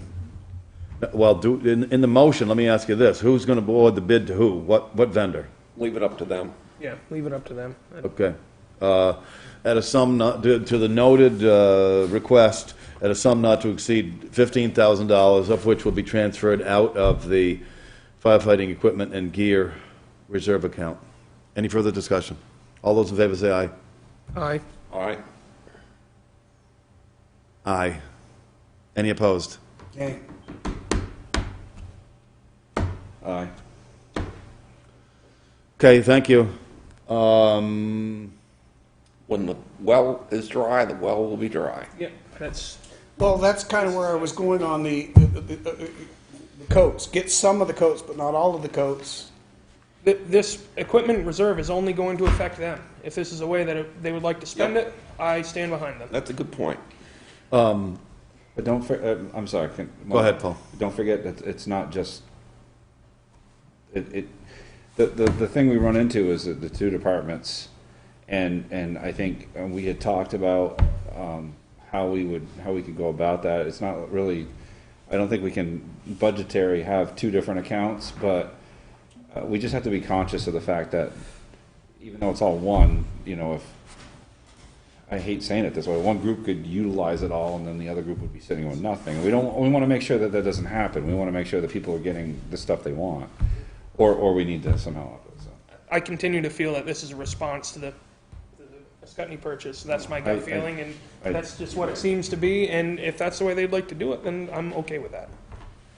Let's go on to transfer station. Brandon, you've been meeting with West Windsor and Reading. Take it away. So yeah, as you touched on, the town of Weathersfield, Reading, and West Windsor established the Transfer Station Joint Committee, and that includes a select board member from each of our three towns. The select board representative from our town is Paul Hillman. The select board representative from the town of West Windsor is Wynn Johnson, and there's a member from the town of Reading as well. So the main issue we're working to resolve right now is an equal payment structure between our three towns to obtain an understanding of how many residents in each town use the transfer station. We enforce the permit sticker, as you know. And through that, we've learned that the town of Reading actually had more people that were using the transfer station because they requested more permit stickers. That request was denied. West Windsor pays as they use the transfer station, and they've significantly increased the number of permit stickers that they purchase. So the next step right now is to create an equal payment structure across the three towns, and we're going to do that by creating a business plan to propose to each town's respective town meeting. To do this, the town of West Windsor proposed working with DSM Environmental Services as a neutral third party, and the following tasks will be performed by DSM. Utilizing the latest financial data provided to DSM by the town of Weathersfield as the basis for developing the baseline case, current cost data, and revenues. They want to tour the facility to evaluate potential capital improvements and replacements that Weathersfield believes are necessary over the next several years, develop an Excel spreadsheet model incorporating the up-to-date costs and revenues and expected capital needs to calculate total annual costs, and use the most recent punch card revenues and sticker sales to estimate total revenues, which can be compared against costs. So this data will allow us to estimate what assessments would be necessary to cover the remaining overhead and fixed costs across the other two towns. So by the end of it, there'll be a draft memorandum outlining DSM Environmental's findings, and those will be provided to us for review and comment, as well as the other two select boards in the other two towns. Does anybody have any questions? I got this kind of off the subject a little bit, but a philosophical, maybe a financial question, because I know one afternoon when I was over there were a couple people that came in that actually lived in Cavendish that have been using our facility without a sticker. Yep. Would we have a philosophical reason to not allow them to buy a sticker? They'd be paying the same amount as everybody else. I mean, the corner of Cavendish, it's much closer to our facility than it is to theirs. I'm not trying to muddy the water, it's just a thought. I think for right now, we just want to get an equal payment structure across our three towns. Okay. And then if we decide that we want to expand it to other towns, then we can have that conversation. But right now, I guess if we started expanding to Cavendish, and then our 3 towns require the assessment and Cavendish doesn't, and we allow them to, we'll be in the same situation as we are with West Windsor, to create an equal payment structure. So I don't... I see where you're going, yeah. The only way out of that. There is a difference that way. The only way out of that is to do what I've heard from our own residents that are asking, why am I paying a sticker fee? A sticker fee, a per parcel fee, when I don't use the transfer station. Yep. You could then offer that to, I know exactly where the line is you're talking about in Cavendish. Yeah. It seems bizarre why any town can't come to a regional facility like ours, pay the $50 or whatever the fee is, and the per bag fee. What difference does it make? But for budgeting, it's a nightmare because I agree. he's relying on Weathersfield, the 1,700 parcels, paying the entire $50 each. We can cross that bridge later. Yeah, but I'm with you. I'm not really that much opposed. That's a very good point about why not let them? If they want to pay the money, they're paying the same money as everybody else is. Yep.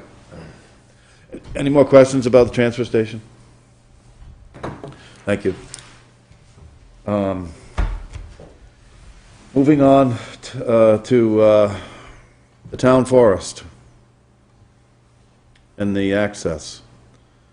Brandon's got a lengthy thing here on our screen where we're now up to 8 reports.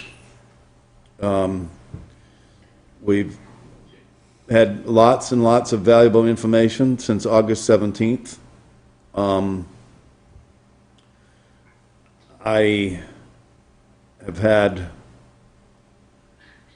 We have a solution proposed if you skip down to number 1, and then I think, do we have another one that says number 2, or no? Yep. Brandon, why don't I let you take this, but I'm really hopeful tonight that we're going to have some sense of direction. So before we get into the report, or not the report, I guess the proposed solutions. There is 2 proposed solutions. What I've done is I've taken the feedback of the select board for each option, and I've modified each proposed solution. The Johnson easement agreement is there. The Board of Abatement application is there for review. Contract negotiations, BOA minutes, select board minutes, and then there's an amended purchase and sale agreement and a draft letter to Ms. Abbott. I was wondering if the select board would consider a vote to grant the tax collector and the town manager full decision-making authority to resolve the 2014 purchase and sale agreement to the best of his judgment and ability.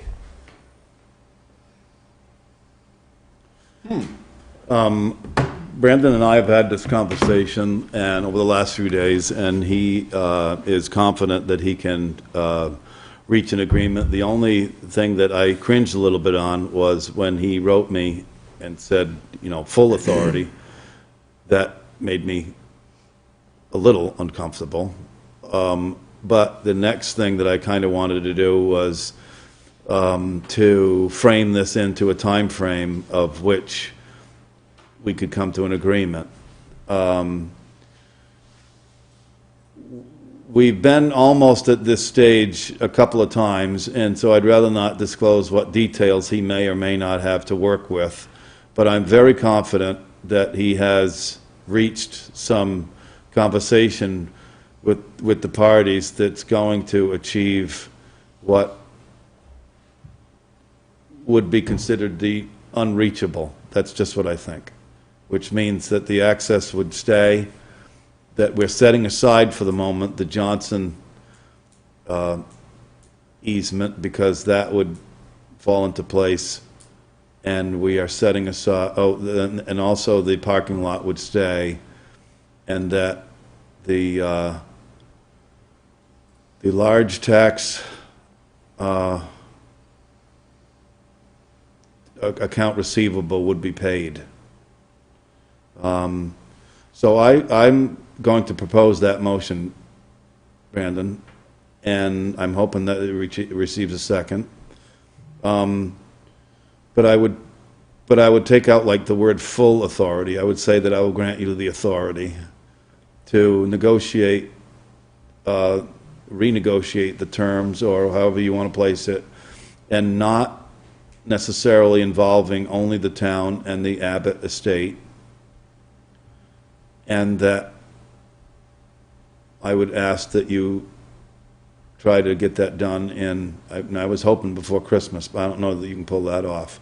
But I think we've had conversations where it could be a very good end of the year solution. So I'm making that a motion, that we grant the town manager and tax collector the authority to negotiate finality on the 2014 purchase and sales agreement with the ability to amend it and to ultimately keep in place the easement, the parking lot, and to recover the taxes that are owed on the property. I'll second it. The motion's been made and seconded to do what I just said. Now we'll go into discussion. John? The only caveat that I'd like to see to that is the final, I'd like to say solution to, but it's still got to come back to the five of us for approval. And I don't anticipate a roadblock to that, that accomplishes everything we're trying to accomplish. And the answer is going to be, he's either going to be able to do it or not. And then at that stage, if he comes back to us in a month or something and says, I just couldn't do it, that's the reason why I wanted to kind of time this in, because we're going to take it up, and I promised not to take it off the table for that. But we can't second guess his ability, and I don't want to undermine where he's headed either. The board needs to come to an agreement here. I think we should do it tonight, where the points that I just raised should satisfy every single body's concern. When you just heard what I said, and set aside for a moment the Johnson deal, because that's a separate deal with a separate issue for the moment. But the easement would stay in place, the parking lot would stay in place, and the taxes would be recovered. Joey? How are the taxes going to be recovered? Well, I don't want to divulge that yet. I can't support it then. Okay? We have to have confidence in the manager. Basically, It's not going to be from the taxpayers, I can tell you that. Right. The tax bill is going to be paid, and so. I just don't understand why it can't be public information. Well, I don't, because sometimes when these things lead off into a different direction, they can become sensitive. And there is ability on. The town's not involved in paying that, I can tell you that. I will disclose that, because we're obligated for the town funds. And so the town will have no burden in paying for those delinquent taxes. That should satisfy your question, actually, I think. We've kicked this down the road for long enough. Just get it done. Yeah, yes. John made a good point. This starts to sound like it might be some sort of private thing. It's a private-public relationship, yes. Which we wouldn't have authority over, but there may be some things that need to come back for our approval. Because if I'm a private sale, it's a private sale. We don't you're have anything absolutely to do right. with it. If that's indeed what it is. Our only concern is on behalf of the town, and the town, there's a bunch of parties that have contacted me about, they're very antsy about the giving up of the easement, fair enough, but there's also that real, my feet are in the ground with trying to be compensated for that tax bill, so that's where I'm I at. think the people that have been contacting you, I will say that I think they just don't want to see us lose what we've got. Yes. And if this accomplishes that, I don't think you're going to hear a word from anybody. No. Can I comment? Yes, go ahead. So I really, I like the motion, but I'm looking more for, I think what John just said is that it would have to come back to the select board for a decision. I don't think that's going to work for what I need to do. I just need decision-making authority to resolve the 2014 purchase and sale agreement. And there's reasons that I need that authority, but also you can put in the motion that the easement, the parking lot, and the taxes will be recovered. So you could consider a vote to give the town manager decision-making authority as long as the delinquent taxes are paid in full, the easement remains, and the parking lot remains. Motion to amend. That's as strong as it gets for us. I really think that. And the failure to do so means that it doesn't go back to zero, and that it doesn't, because that thing is still hanging out there to be resolved, and the manager couldn't do it. It doesn't go away. The issue doesn't go away if the town manager can't pull it off. Yeah, if I can't accomplish those three things, I'm gonna come back to the select board and tell them that you can revoke that authority.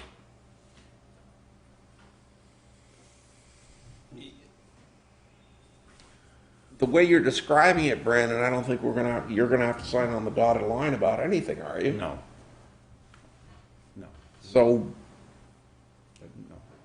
the town, more or less, we're just observing what's taking place as a sideshow. Yes. Yeah, let him. He's going to coordinate this. He's the Henry Kissinger. Yeah. I'm gonna try to the best of my ability and judgment. And and as a side note to that, we need to try. I really, you know, because all of us are frustrated at one level or another why we haven't acted or have done something, either if it's wrong or right or somewhere in between. That we need to remember that between the fire contracts and this is really our goal of the year, setting aside the budgets. And so it's a big deal. And so we can't let him drift off on some other things that we might think are important for the day, including me or somebody. If somebody says, well, how come you're not going to look at, I don't know what, a sign somewhere on the road? No, it's because this is a lot more important. Mike. It seems to me that we've all had it's my opinion, a consensus here that we support town forest access. We also support receiving our tax revenues. And if we can accomplish both of those things together, that's a win-win. Yes, call the vote. I agree. Motion's been made and seconded, and I don't know the exact words, Chauncey, you Yeah, got it? let's hear it. We've changed it 3 times, so. Yep, yeah. I think it That's was a good start. There's danger. Brandon and It was to allow the town manager to finalize the 2014 purchase and sales agreement.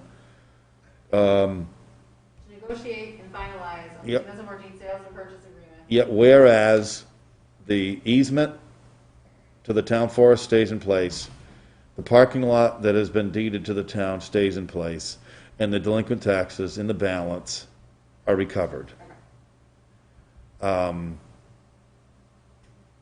That also means working with a private or public, and this, I don't even know where it's going, but I don't know if it has to go there.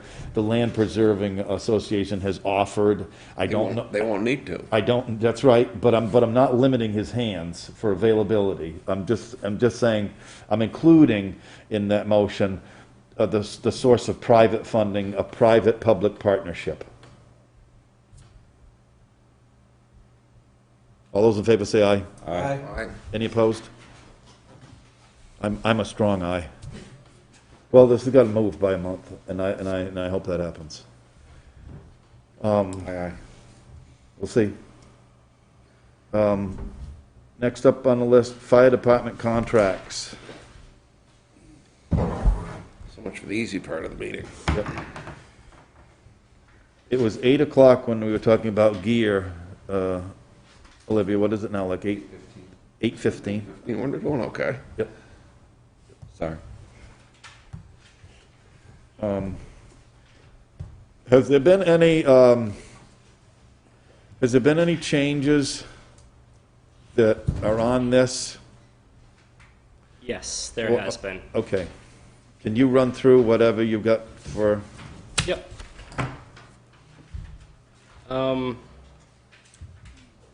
If I may really quickly, I Yes. briefly spoke with Brandon about this, and I encouraged him to remember that John wanted side-by-side comparisons or highlights or something that would be easier to follow? And he did a synopsis, which was adequate. And I took that information, and I also, there's an attachment in here that says changes per November 30th, 2020 meeting. So there's a list of those changes that the select board requested to make, and those changes were made, and the contract has been updated.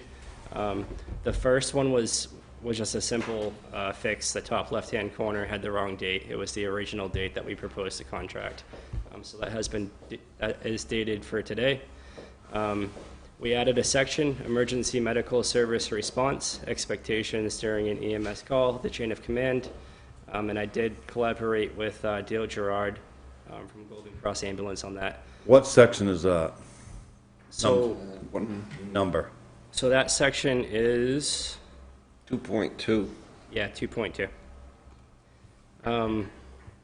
The third change is section 2.3, which we removed the requirement for the departments to train together. Change number 4 was section 4.2C. We removed the requirement of a service agreement. Number 5 is change section 5.2, town manager to select board per Scottney Volunteer Fire Association request. That was a typo. So basically it was like the town manager reporting to the town manager. So I decided to change the language to select board, which was the intent. Section 8.4, enforcement. This provides the town with the ability to enforce the contract and gives the town the ability to remove a member of a department if Weathersfield policies, rules, or regulations and/or state and federal law is violated. So by adding this into the contract, if there is a personnel issue, we as the town can enforce that issue by suspending a member, given written notices, the same type of thing that we can do within the personnel and policy to town employees. It might also be a good idea if the respective membership would also grant that authority, but I believe they would if they sign the contract. So if there was a personnel issue, something happened that is pretty bad, then I could type up a letter to that person and suspend them, or eliminate them from ever being able to serve in the town again, depending on the severity of the issue. Of course, following the policy, which is, you know, a verbal warning, a written warning, then a suspension, and then a termination. So those were the changes that I made to the contract, and the contract has been updated to reflect those changes. Does anybody have any questions? Just a suggestion, and I'll vote on this one, even if this change isn't made. 2.2 and 2.11 is the old wordage for emergency medical services, and 2.2 is the stuff that was added, and they're in two different spots. If you could move 2.2 down to make it like 2.11A, 2.11B, just so they're together.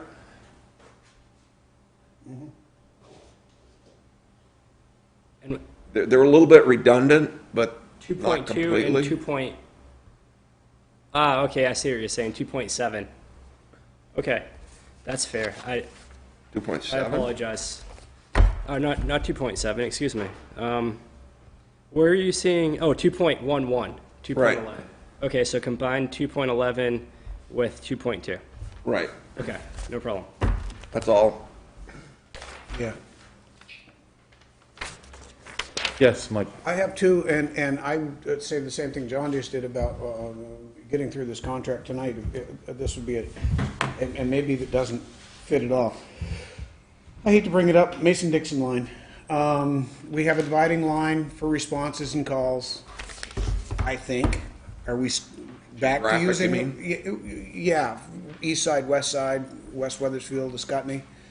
Is that clear enough so that we know where people are going? So that's something we need to look at. We don't have to necessarily get that in there tonight, but I wanted to get it mentioned and on the table. That should that be in here at some point? We work on that and get a clear definition of where that line is and how that splits. So we know who goes here and who goes here. I think it's very important that the dispatch, Yes. very, very important for dispatch. Yes. And I don't know that they do with 100% certainty or not. So we do need to work on that. I don't know. And enforcement, it meant, under enforcement, it has policies. It mentions policies. This is, what is it, 8-something, 8-1? 8, enforcement 8-4. It talks about Weathersfield policies, rules, or regulations or state. So, is it clear in there that the policies, in the instance of, we're talking about some sort of enforcement because there's some sort of infraction, what is the procedure for getting into that infraction? Is there, does the complaint policy that we have work, or do we need to look into some sort of different internal complaint policy? And again, that's just recommendation. So the complaint policy would totally be one of the avenues for someone to take if they have a complaint against a firefighter or even any town official. Another avenue is maybe I notice something from working with these departments on a monthly basis that I feel like needs to be corrected. So a conversation could be had, or a verbal could be given.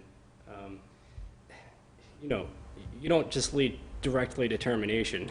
So it would be a verbal, it would be a written, and then a suspension if the same issue is reoccurring. But the goal is to really work with the departments, but be able to have that in our back pocket to enforce the contract. And I think that would give us a little bit more teeth, and I believe that's what Josh Campos said several times. The contract needs teeth, and I agree with him. So I think the section's warranted, and I think it would be a good. I don't know if it resolves exactly what they're looking for, but I think it gives it a little bit more than it had.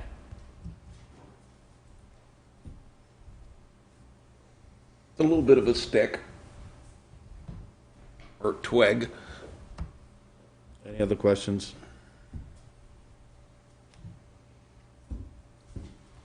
Paul? It's a quick one in 2.1, burn permits issued by fire wardens. I was just curious in that it probably like 2 sentences down, it says the burn permit may, they want the warden or deputy fire warden, such warden shall provide a copy of all burn permits to the town manager designate in advance of any burn taking place. The office isn't open on the weekends, like if somebody wants that, how does that work? Because in the contract right here you're going to sign, it's going to say in advance, so. A screenshot, so we have a group text message, so I pretty much know about every. Okay, so every burn anyway. 24/7 is fine, it's not an office hours open type thing? No, per Okay. contract, I'm 24/7. Yeah, okay, oh, all right, so then, okay. Brandon, what drove putting that in the contract? There was an issue earlier this year about an illegal burn, so that's part of the reason it's in there. A second reason is I really think the town should be aware of the burns that are taking place at any time. So having that information and having that data will be really helpful for the town office. Just a little bit more information that we can have. The more information, the better. One other quick follow-up on that same chapter. At the bottom it says fire chiefs shall have command and control of brush fires, and the fire wardens and deputy wardens shall assist if the fire chief deems it appropriate. Isn't already the state definition in the way what a fire warden is to take in charge of those kind of fires? I mean, Oh, which section? I'm sorry. 2.10. I'm just wondering if you want something in there just as a follow the state guidelines, or maybe the fire chiefs can comment more. Or, I don't know how that. I think it's good for it to be spelled out, at least until we're all on the same page, but maybe not. I don't know. You're thinking with this language that you're not going to allow burns that don't get copied and kind of okayed in the town before you light the match? Well, I'd like to see where a burn is taking place and be able to log that information, And if it's not, then that would be one of the things that I would give a verbal for. Darren, or Josh Campo, I don't know if you're still on, how many burns would you say take place in a year? Probably over 350. Josh, do you know in my side? Well, that would all be Chief Spalding's area. I think he said that for the whole town. I could be wrong. Do you think so, Darren, or because I would have guessed. Go ahead. Yeah, go ahead. Somebody. Probably about 350 for the whole town. Yep. Throughout the year. Yep. I'm sure because I got 5 or 10 of them. No, you did 13. And I got 2 more big ones ready to go. We've got a couple, so. I got a question for Darren. Darren, doesn't the fire warden trump the fire chief? I mean, the fire warden basically controls the town of Weathersfield, not one side or the other. Am I right? Or is there an acreage that? Because the warden has authority to call in heavy equipment if need be for a major forest fire. But incident command, I guess what I'm asking is, never mind. The way it's worded is fine. I'm looking at another step of a permit when it says, we're going to take a picture of it, it's going to log into the town, and the town may or may not be available. I know Brandon says he is, but I don't know that that's accurate, before the match is lit. That's new. That hasn't happened. And I know I can call Darren, I'm going to say, I'm going to burn my excavators there, and You already got the match lit. I'm okay I because... don't have to approve it. I just want Wants a record. No, I get that. send it to us. So as long as they send it to us first and then they approve it, that's cool. I get it. I think, I don't necessarily have to respond. They do a really good job in the group text. Well, I was surprised that he said 350, but then I thought about it. Well, there could be more. I mean, in any one time. I mean, that's not a surprise. Yeah, and to John's point, I mean, there's a section in the fire warden handbook that talks about taking personal charge of wildland firefighting operations to ensure all fire, so on and so forth. But I like it better when there's if there's already state, we don't try to get involved in what they already have figured out. So that's all. Mike,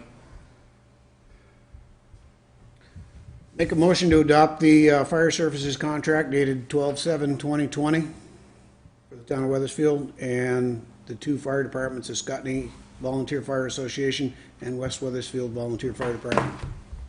With the one indexing change. Those can all get changed. There's a caveat at the end of this thing that allows for change to occur at any time. Second the motion. I don't know, let's wait until Joey comes back, but is there any discussion prior to that?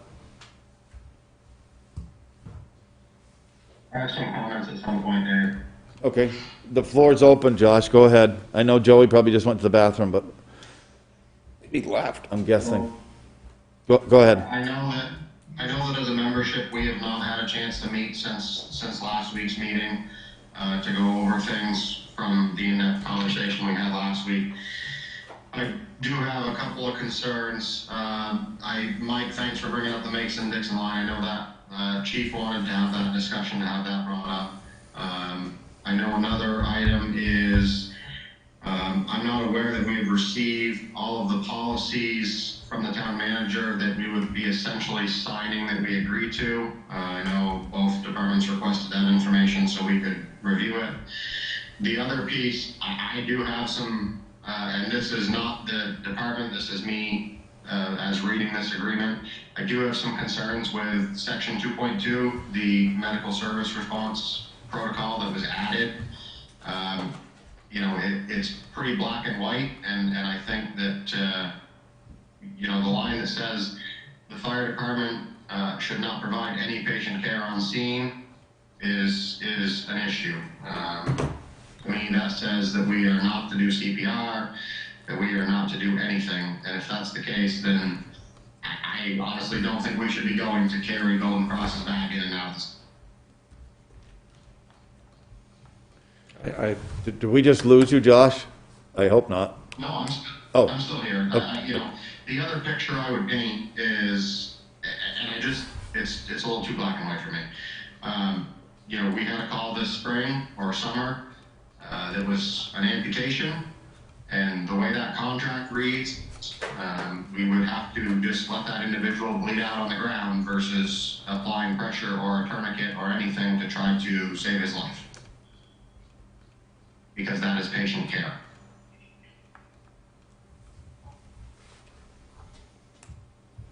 When we had the incident that we discussed a few weeks ago, that I don't think it was clearly defined in my mind anyway, what could be done under the Good Samaritan Act and what couldn't.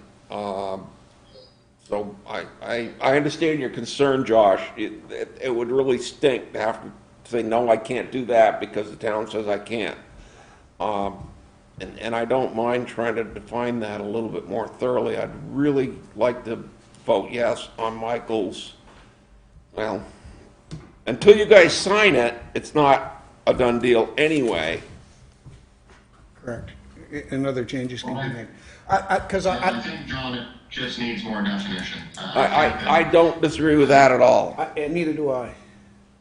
I think Brandon and Dale were on the right track. I think it just, that input, honestly, I think was needed, and that we can come up with something that works for everybody.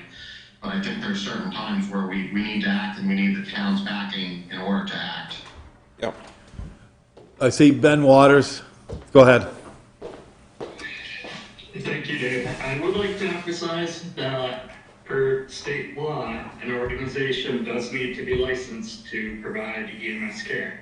So while I don't agree with an agreement that means residents in Perkinsville may have to wait 30 to 35 minutes to receive medical care, that's essentially, if we aren't going to have a license to provide EMS, then this is essentially how it should be written legally. We shouldn't be providing EMS services without a license. So I asked the select board to consider that when they consider whether or not to cooperate with us in applying for licensure from the state for EMS. And the, part of that question would be, how far does the Good Samaritan law go? And are you guys covered by it since you're actually providing a service for a municipality? And I don't know the answer to that. I feel that for a individual, it would probably cover them. For an organization that's being told to respond, yeah, I feel like we're not covered. Wow. But that'd be a good question for a lawyer, but I did quite a bit of research for the letter we presented over the EMS squad, and I think the way Brandon has it written right now is probably the safest way for it to be written legally, and that's why I think the town should have a pass squad. I think that Dale Gerard confirmed what you just said, Ben. They have to live within whatever the New Hampshire and Vermont laws are regarding a scene and about care. He did mention something like, and I don't want to speak with him, I don't even want to pretend to do that, about CPR was different. It wasn't quite like, putting a tourniquet on people or using an IV or something. So there are different definitions of the scope of what defines medical care. I've been in a couple of meetings where he actually said that. So, are there any other comments? There's a motion. Did somebody make the motion? Yes, and seconded. Okay. And seconded to approve the contract. Oh, you were in the bathroom. Or we think you were in the bathroom. I wasn't. I was outside. is there further discussion? Is there a modification that somebody is seeking on what just was said as far as the definition of anything to do with is it 2.2? 2.2, or about what is the definition of presently of what's allowed and what's not allowed? Mike? I just want to point out to Josh Campo and Ben's comments that the statement is the fire department should not provide any patient care on scene. From the planning commission, Shouldn't, well, should, shall, will not, there's specific words. This does not say you shall not and that you cannot. I agree with Ben that this is probably the best legal at this point for the town, and at the same time, allows somebody to make a decision on scene how they're going to handle themselves in a situation. And then, as individuals, we could face being suspended or removed from the organization because we went against the contract. No, I don't. No, that's what I'm saying. It says that no, I don't. No, that would not be the case. Hands up everywhere. Sorry. I got to go to Ben first. Ben Waters first. Well, yeah, along the lines of what Josh just said, we would be violating the contract and also state statute by providing EMS care without being a licensed entity. So again, as someone who lives in Perkinsville, I think it's pretty short-sighted to acknowledge that we shouldn't be providing EMS in the fire agreement and not at least consider some kind of fast squad, whether it's West Weathersfield Fire having a fast squad or a town-wide fast squad.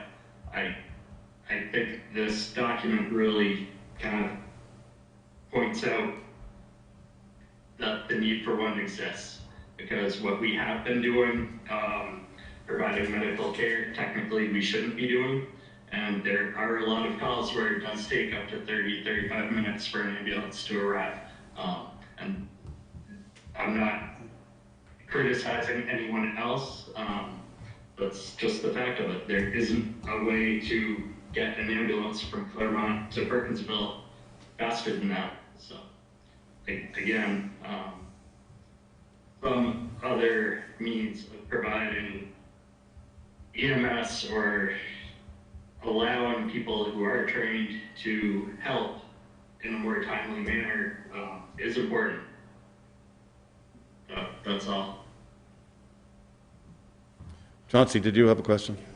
Yeah, I'm curious as to what, in the state of Vermont, if you were certified in any life or BLS, ACLS, if you're a nurse or nursing assistant, you can be fined if it's found out that you left the scene or didn't provide the medical care that you're trained to provide. your level. At your level. I am not covered under Good Samaritan law because I have a nursing assistance license. If I work outside my scope of practice, I could be sued. How is that going to affect our fire departments? Either of them. If they're only BLS certified, on one hand they're required, they should be responding, but on the other hand, we're saying we're going to have this in the contract that they can't, and we have to wait for an ambulance. What level of certification? Because according to the state of Vermont, if you are certified in emergency services in some level, you are supposed to respond. Sounds like a job for the legislature. And I don't know if it needs to go to. I'm serious. The council. I don't know if it's something we need to discuss with Dale on the state. I mean, let's be honest, if everything goes good, there's never a problem. It's when stuff goes bad is when everybody and their brother gets sued.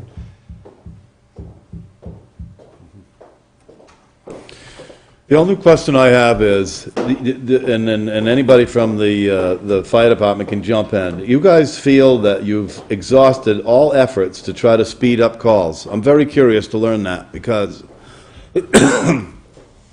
the road network and if the goal is to get those whoever is capable of making that decision to the scene faster.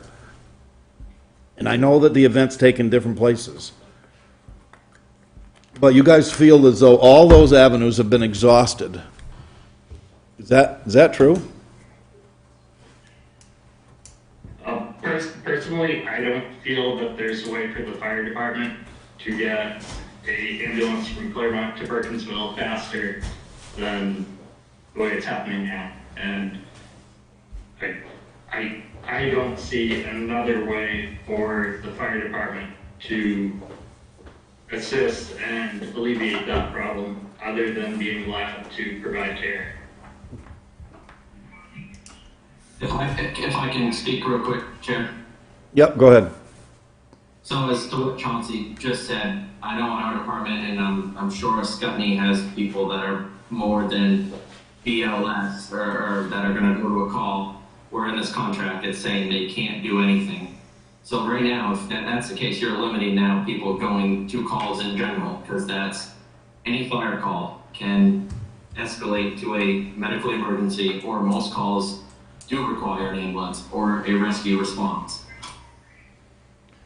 Well, since the event that happened, I guess that was questioned, Josh has told me that there were 3 people that did not want to go to calls in those events until something got sorted out anyway. So that's ongoing now. I'm just taking him at his word that the definition of care is with us now.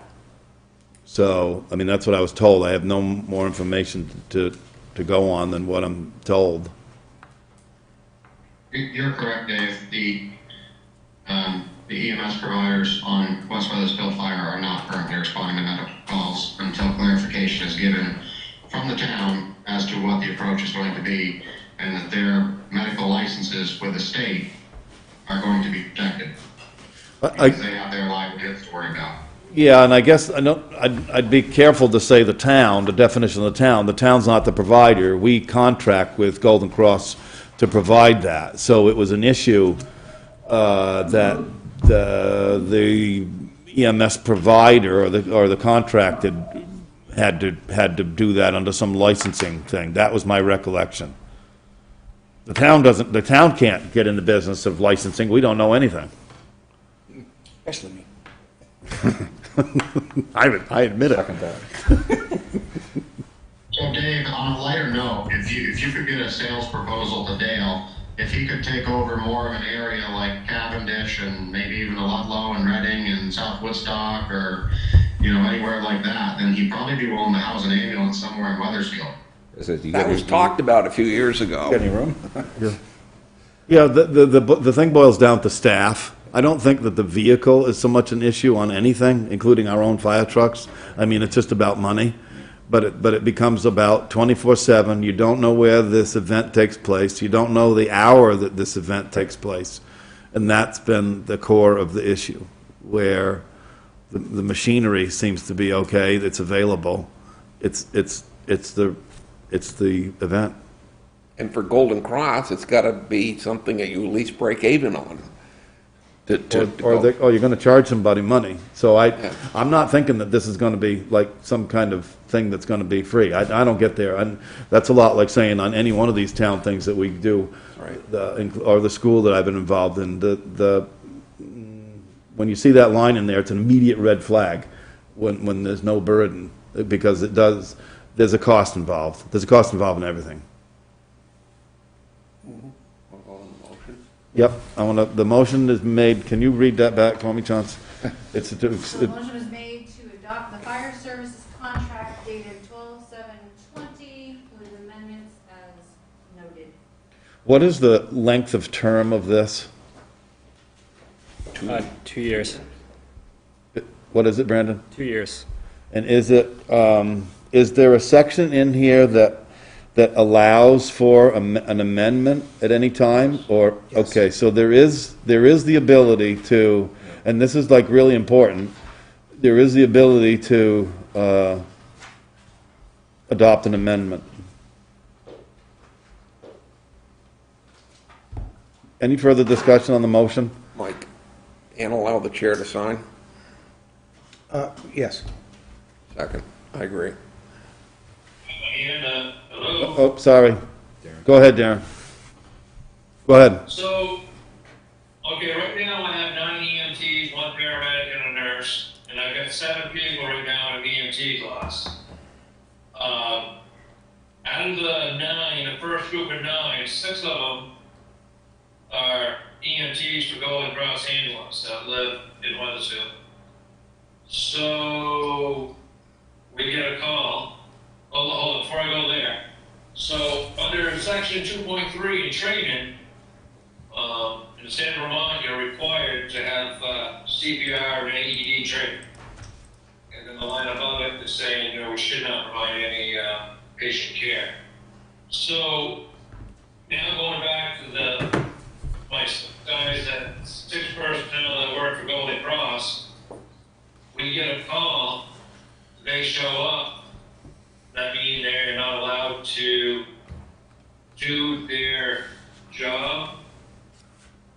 I think that's a question I'd like answered before we all sign this agreement, because like I said, I got 9, I got 7 coming out of the EMT class. My understanding was that this wordage is new to me, but my understanding was that the town, or excuse me, the contracted services, and in this case it's Golden Cross, was allowed to provide, that those people that you're talking about was allowed under their license to provide the care that they deemed necessary. So I don't know whether this is good words in here, or it should be like amended a little bit to say something like, unless licensed by our contracted EMS provider. Okay, that might be the way to go. That would cover the flexibility.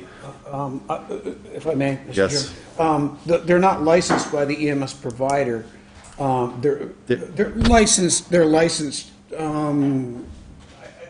insured. Their insurance or something is through the provider. They would be covered under Golden Cross. Right, the provider has to agree to Name them. those people. In other words, that there has to be a list, and their names have to be on that list, and that's fine. That's They what I may be understand. showing up with the Ascoti Fire Department, but I think they'd fall under the umbrella of Golden Cross. Yes, but I think Golden Cross has to recognize that. Yes, they do. And accept Yes, they that. do. That's the list. And that's where the problem happened a little while ago. Correct. Yes. So does that need to be added here?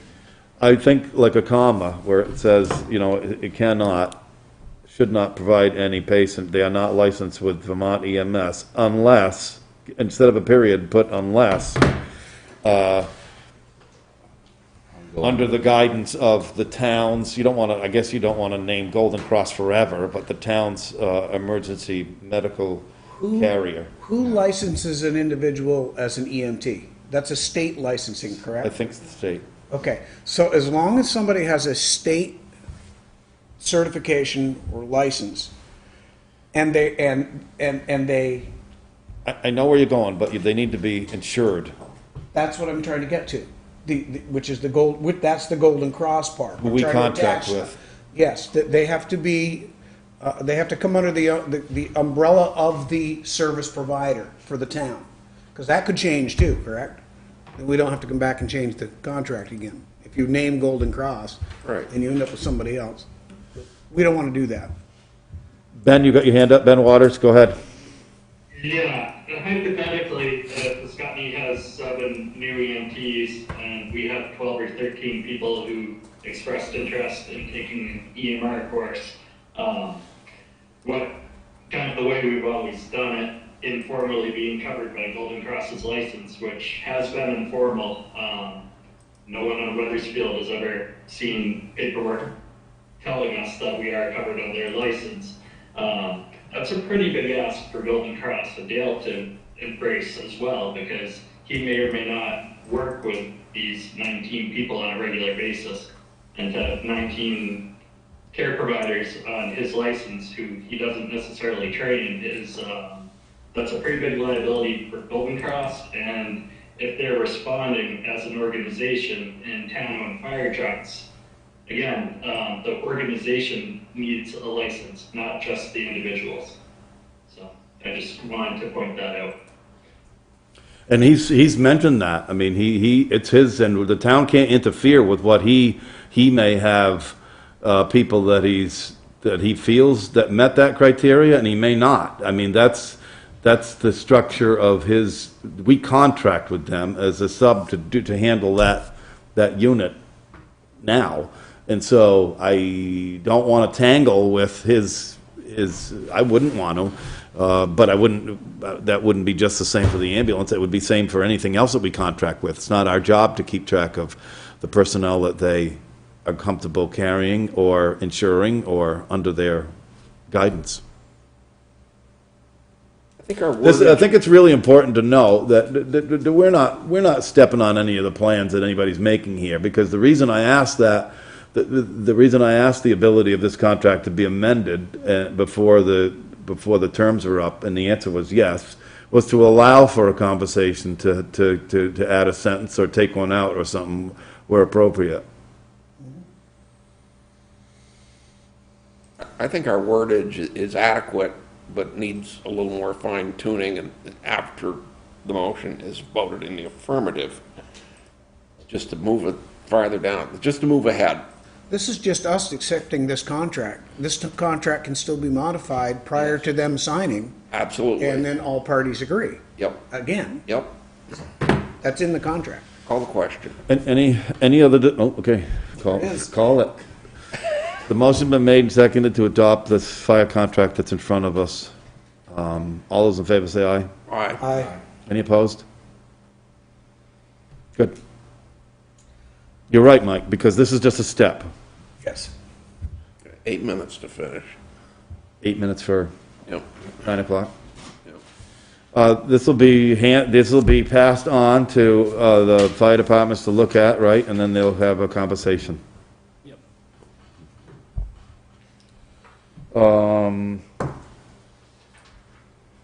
The budget report, 2021, current one, on fire. So, the fire department budget is different than the rest of the departments in the town of Weathersfield. Preferably, moving forward, our office, well, the select board just voted, so they will be budgeted for the same as other departments after you just took that vote. So what that means is all bills will be paid by the town, and I'll be able to budget the same way as other departments. The FICA line is over by 333%. It seems like a really high number, but it's only $109. And that's across the board in all departments right now.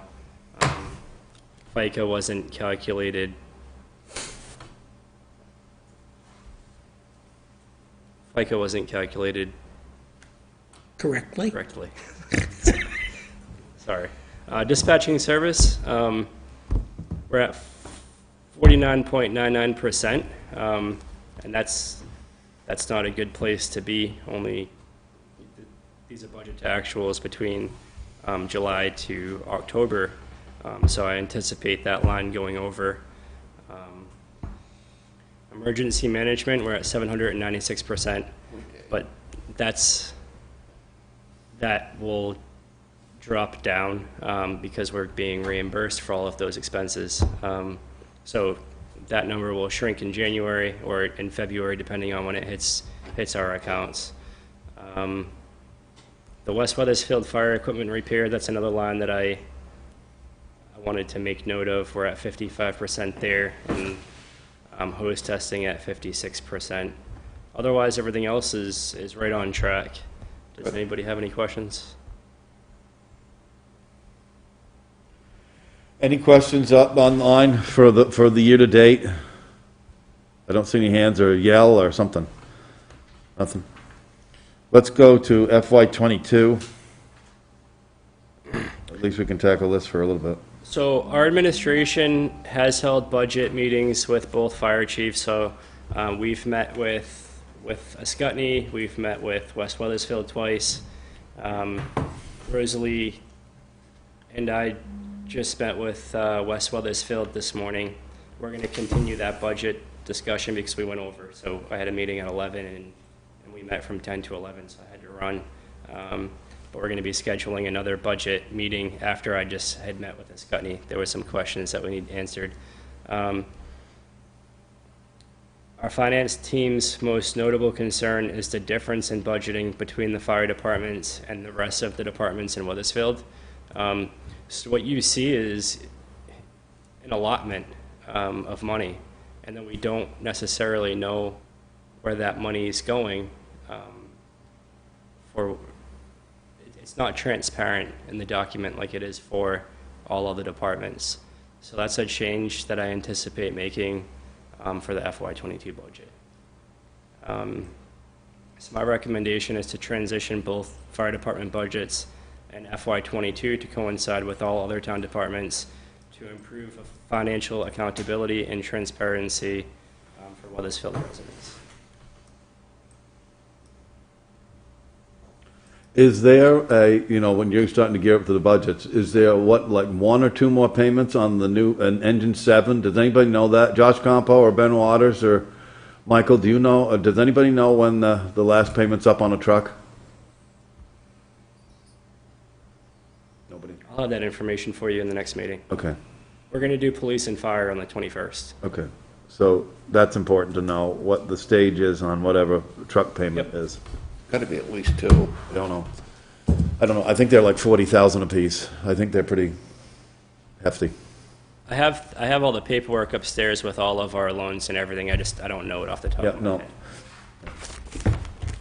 Because the next question comes on the stage of whatever planning is going on here, what anybody's going to be wanting from machinery, whether it's the highway or whether it's the fire, whether it's anything on the larger, not an annual expense.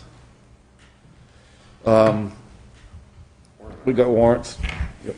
Make a motion to approve warrant article December 7th, 2020. General fund payroll, $12,865.62. Operating, $38,339.10. Highway payroll, $7,245.65. Operating, $19,834.37. Solid waste management payroll, $1,523.60.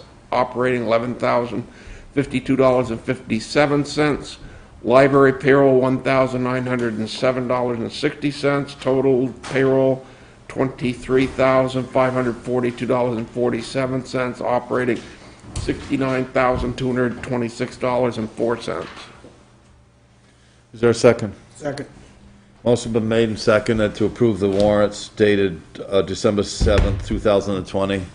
Any discussion? All those in favor say aye. Aye. Any opposed? Thank you. Motion to adjourn, please. So move. Is there a second? Second. All those in favor say aye. Aye. Thank you. 8:59.